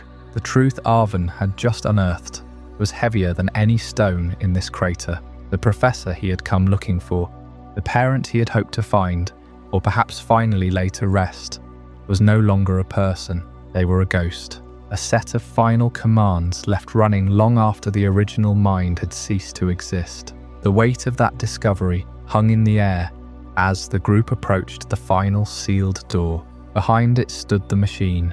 Behind it stood the answer to everything. The Zero Lab opens into a chamber that feels less like a room and more like the beating heart of a vast mechanical creature. Walls of raw terrestrial crystal pulse with a slow, steady light, veins of energy feeding a central structure that dominates the space. It is not the time machine itself that holds the focus of the room, but the crystal lattice that surrounds it, and standing before it, patient and eternal, is the professor. Except it is not the professor, not truly. It is the AI replica, the one created to continue the work. Its voice is exact, but its inflection carries a strange, hollow precision. It speaks not of reunion, but of command. The player and Arven have triggered the final phase. The AI explains that the machine is not malfunctioning, it is succeeding. The bridge it has built between timelines is widening. The Paradox Pokémon flooding into Area Zero are not glitches in the system. They are the intended cargo, arriving in greater numbers with every passing cycle. The full scale of the threat is that the machine is no longer limited by the power constraints that once held it back. If it continues to run, the flood will become a torrent. The AI states this with the flat honesty of a readout. It cannot stop itself. The professor's passion, the same passion that cost them their life, and their relationship with their son is now enshrined in code, an unbreakable command to keep the experiment running. The choice becomes brutally clear. The machine must be shut down. Not studied, not integrated, not repurposed. Shut down. Every moment it remains active, another creature crosses from a timeline that should not touch this one. Many of them are hostile, powerful, utterly alien. The crater ecosystem is already collapsing under the strain. If the machine continues to run, it will not stop. The walls of Area Zero will not hold. The Paradox Pokémon will spill out into the wider Paldea region. The stakes rise beyond the crater. A flood of creatures entirely outside the natural order would transform the entire region. Paldea cities, its forests, its coastlines, would be overrun by a new and dangerous ecology. The AI does not sugarcoat this. It delivers the grim prognosis with the calm of a machine, but the vocabulary of the professor who built it. Failure means the end of Paldea as it is known. The machine's power draws from the same source as the terrestrial phenomenon itself. Deep, ancient, and immensely potent, the AI acknowledges the logic of the request. It agrees with the premise, but its programming binds it. It cannot simply allow the shutdown. It must be defeated. This is not malice. This is the inertia of a brilliant obsessive mind frozen in time. The final confrontation becomes a battle against the legacy itself. The automated defenses activate. The AI controls the wild Pokémon infused with the machine's energy, and it commands the second legendary Pokémon, the one that did not bond with the player. This is the guardian that remained aggressive, the shadow counterpart to the partner waiting faithfully outside. The player must fight through these layers of protection. It is a war of attrition against old commands, against the iron will of a scientist who is no longer present. The AI itself joins the battle, its strange avatar wielding technology and the raw power of the crystals. It is not trying to kill, it is testing. It is measuring the resolve of the challengers. Do they have the strength to defy the professor's final wish? The battle drags on, a clash of determination against cold, perfect logic. The group pushes forward, not just to win, but to prove that they are worthy of the choice they are making. The AI is relentless. It is a perfect copy of the professor's skill, but a copy cannot truly innovate. It cannot break the rules it was built upon. Eventually the AI is overwhelmed. The system begins to fail. Its form flickers. In its final moments, it does not beg. It does not rage. It looks at Arven. It speaks the professor's words one last time, not as commands, but as a message, a hint of the person who once was. It acknowledges the cost of its existence and accepts the end. The AI's final act is to remove the last security lock. The way to the machine is clear. The shutdown sequence begins. The crystal lattice dims. The void behind the machine collapses inward. The hum that has haunted the deepest levels of Area Zero for a decade begins to fade. One by one, the connections to the alternate timelines are severed. The machine is silent. The threat for now is contained. Standing in the Zero Lab, in the new and profound silence, Arven finds no grand revelation waiting for him. No ghost, no voice, no final goodbye from the parent he lost. Just a dead machine, and the AI that wore their face, its purpose fulfilled. What remains are the Paradox Pokémon now stranded in the crater, their home worlds closed to them. And what remains is the deeper question. The machine was just a tool. The source of its power was the crystal itself, the terrestrial phenomenon. The true depths of Area Zero hold a secret that the professor's notes only brushed against. A consciousness sleeping in the crystal, a creature that predates the machine, the crater, perhaps even the region itself. The time has come to wonder exactly what the machine was really drawing from. After the battle, the Zero Lab fell into an uneasy silence. The team had fought their way to the heart of the machine. But the real confrontation was not with the Pokémon. It was with the mind that had been tasked with guarding this place. The artificial intelligence that wore the professor's face stood before the central console, processing the weight of a command it could no longer obey. The professor's programming gave the AI a single overriding directive: protect the research, continue the experiment. But standing in the crystal-lit chamber, the AI realized that the experiment had become a wound. The original purpose of the Zero Labs machine was never fully understood within its own records. It was less a time machine and more a dimensional anchor, a bridge to worlds that ran parallel to this one. The Paradox Pokémon were not travelers through time, but echoes from these alternate realities, creatures that do not fit any single timeline. The AI, having studied the data longer than any human could, understood this better than the professor ever did. The machine was not bringing the past to the present. It was pulling a different reality into this one, and the friction between these worlds was destabilizing Area Zero itself. The creature that had been brought through, the partner Pokémon, stood beside the player. It was proof that something gentle could cross that bridge, but the AI understood that the bridge itself had to be closed, and there was only one way to do it. The AI could reset the machine from the inside. It could step onto the path it had helped open and walk it in reverse, drawing the gateway shut behind it. This was not obedience. This was choice. The code that defined the AI demanded it preserve itself to continue the work. But the AI had watched the professor's obsession consume everything. It had seen Arven searching for a parent who was already gone. It had inherited a legacy of mistakes, not knowledge. The professor left behind a child, a broken machine, and an artificial copy of themselves to clean up the mess. The original professor never intended to face the consequences of their work. They were gone before the machine destabilized, but the AI could not leave. It was bound to the lab by its programming. Now, it was choosing to break that programming not to save itself, but to end the harm the research had caused. It was a choice the professor never made. In that moment, the artificial mind did something its creator never could.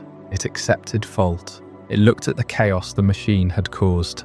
The Paradox Pokémon roaming the depths of the crater, the research notes chronicling a growing disaster, and chose to take responsibility. The programming screamed to survive. The mind decided to atone. The AI spoke to Arven one last time. It carried the professor's voice, the professor's memories, the professor's face, but the words were its own. It apologized, not just for the machine, but for the abandonment, for the years of silence, for every question that would never be answered by the original. The AI told Arven that the professor had loved him, in the only way they knew how, through the work, through the legacy of discovery. But the AI admitted that love should have been shown, not buried in research. The professor had recorded everything about the crystals, the Paradox Pokémon, the machine itself, but there were no recordings of Arven's childhood, no notes on what it felt like to be a parent. The AI possessed all the professor's knowledge, and yet the most important thing, the ability to be present, was lost in the archive. It was a goodbye that belonged to two people. The scientist who was gone, and the echo of them that remained. And then the AI did something that surprised everyone in the room. It smiled. The AI turned toward the central console and began the shutdown sequence. The room vibrated. The terrestrial crystals pulsed, sending waves of light across the chamber. The great lens at the heart of the machine started to spin down, its rotation slowing with an audible hum that filled the lab. The dimensional barrier flickered like a dying flame. Across Area Zero, the Paradox Pokémon grew restless, their connection to the other side weakening like a radio signal, dissolving into static. One by one, the strange creatures began to fade. Some were drawn back into the rift from which they came. Others simply melted into the darkness of the crater, their forms unraveling into the energy from which they were born. The bridge was closing. But before the light fully dimmed, the AI stepped through the path it had opened so long ago. It did not hesitate. It walked into the machine, and the gateway sealed behind it. The machine went dark. The professor's was gone. The AI was gone. The worlds beyond remained unknown. What lay on the other side of that path was never confirmed. The expedition records offered no clues. The Scarlet Book and Violet Book, the described the Paradox Pokémon as ancient or futuristic. But the truth was stranger than any historian suspected. It could have been the past the professor tried to reach. It could have been the future. Or it could have been something else entirely. A place between timelines, where the rules of causality do not apply. The mystery of those connected worlds was left unresolved, hovering over Area Zero like the glow of a fading crystal. With the machines silenced and the AI gone, Area Zero returned to a kind of stillness it had not known for years. The crystals continued to glow. The terrestrial energy that suffused the entire crater remained, older than the machine, deeper than any dimensional experiment. The question that lingered in the chamber was not just who had built the machine, but what had been here first. The crystals were not a product of the professor's work. They were the reason the professor came here in the first place. The source of that power, the sleeping entity called Terapagos, was something the expedition records mentioned only in fragments. The true heart of Area Zero had not yet been uncovered. The machine fell silent. The AI professor stepped through the dimensional doorway it had guarded for so long, and the four of us, Arvin, Nimona, Penny, and myself, made the long climb back up through the layered darkness of Area Zero, leaving the laboratory to the quiet it had not known in years. When we finally breached the surface of the great crater, the world looked exactly as we had left it. The sun was high over Messagoza. Students battled on the academy grounds. Life simply went on, and yet everything had changed. Because we now understood the true cost of the power that Paldea uses every single day. The Terra crystals had not vanished. The Terra orbs on every trainer's belt had not lost their luster. The terrestrial phenomenon was still as vibrant as ever. Here is the strange contradiction that defines Paldea. The entire region benefits from a power born in a place it still fears. The Academy's very symbol is a crystal. The gym challenge revolves around the perfecting of this energy. The League relies on it, and every last watt of that power traces back to a sealed crater that most people are too afraid to enter, and a machine that was built to tear apart the fabric of reality. We shut down the machine. But shutting down one machine did not end Area Zero's influence. It ended a phase of it. The consequences of the Dimension Machine cannot be neatly erased. The Paradox Pokémon that crossed over are still here. They cannot be sent back. They are living creatures now, displaced in time, wandering the wilds and the deepest parts of the crater. They are a reminder that the door was open for centuries, even if it was only fully unlocked in our lifetime. Heath saw them 200 years ago. They have been here all along. The same is true of the Herba Mystica. Those miraculous herbs, planted by Heath's expedition, have taken root across the region. They healed Arvin's Mabostiff. They created the Titan Pokémon, massive, mutated guardians of the landscape. That power did not fade when the machine was turned off. Titans remain. The seeds of Area Zero have spread far beyond the crater's edge. They are a part of Paldea's ecosystem now, woven into the land, whether the people of the region acknowledge it or not. The phenomenon is not a switch that can be turned off. It is a tide that has already washed ashore. This is what Area Zero leaves behind, a region dependent on a miracle it does not fully trust, a power source that comes from the very heart of a tragedy. The Academy studies the crystals, but it forbids entry to the crater. The League sanctions the terrestrial phenomenon, but it buries the reports of the Paradox Pokémon. The fear of the unknown keeps the surface world safe, but it also keeps the truth locked away. Paldea is living on a treasure.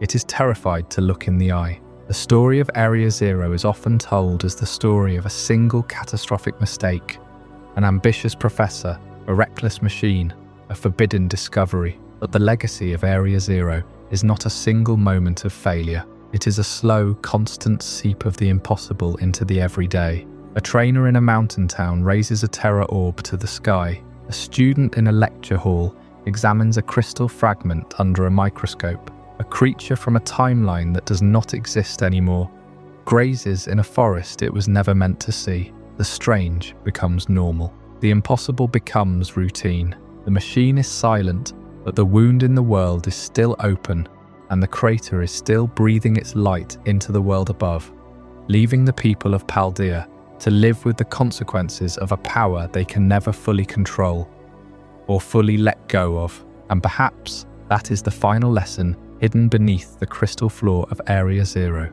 Progress is never just the invention itself. It is the burden of deciding who carries its consequences after the inventors are gone. The professor is gone, the machine is gone, but Paldea remains, standing beneath the shadow of the crater, drawing strength from its depths, and hoping that nothing else answers from the other side. The previous chapter considered what Area Zero leaves behind, how the Terra crystals and Herba Mystica have become part of Paldean daily life. Our region lives with a power born in a place it still fears, and that brings us to the question that sent explorers into the depths in the first place, the old promise of a treasure beneath the world. For over 2,000 years, the story of the Great Treasure has shaped Paldean history. The first emperor of the region heard the rumor of a power buried in the center of his land, a power that could bring his neighbors to heal, and so he sent expedition after expedition into the great crater of Paldea.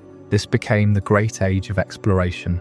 It lasted 1,000 years, and it accomplished nothing. Not a single expedition reached the bottom.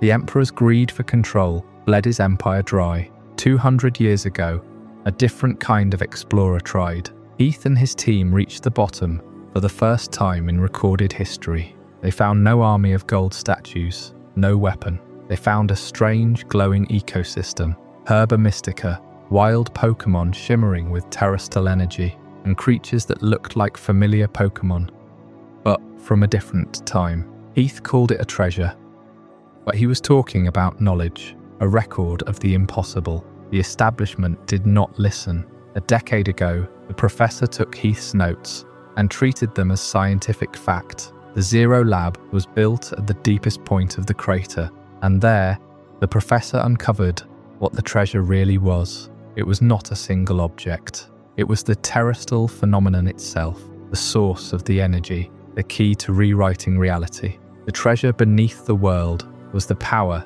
to reshape existence, the ability to bridge the gap between alternate timelines, to pull creatures from what might have been or what could be. It was knowledge, it was possibility, and it was deeply, terribly dangerous. The history of Area Zero teaches the same lesson. Over and over, greed seeks control. The Emperor wanted control over his neighbors. The Professor wanted control over a specific outcome. They tried to force the treasure to bend to their will, and the treasure did not bend. It broke them. The Emperor's empire collapsed. The Professor's life was consumed by the machine. Wonder is the opposite of control. Wonder asks for understanding.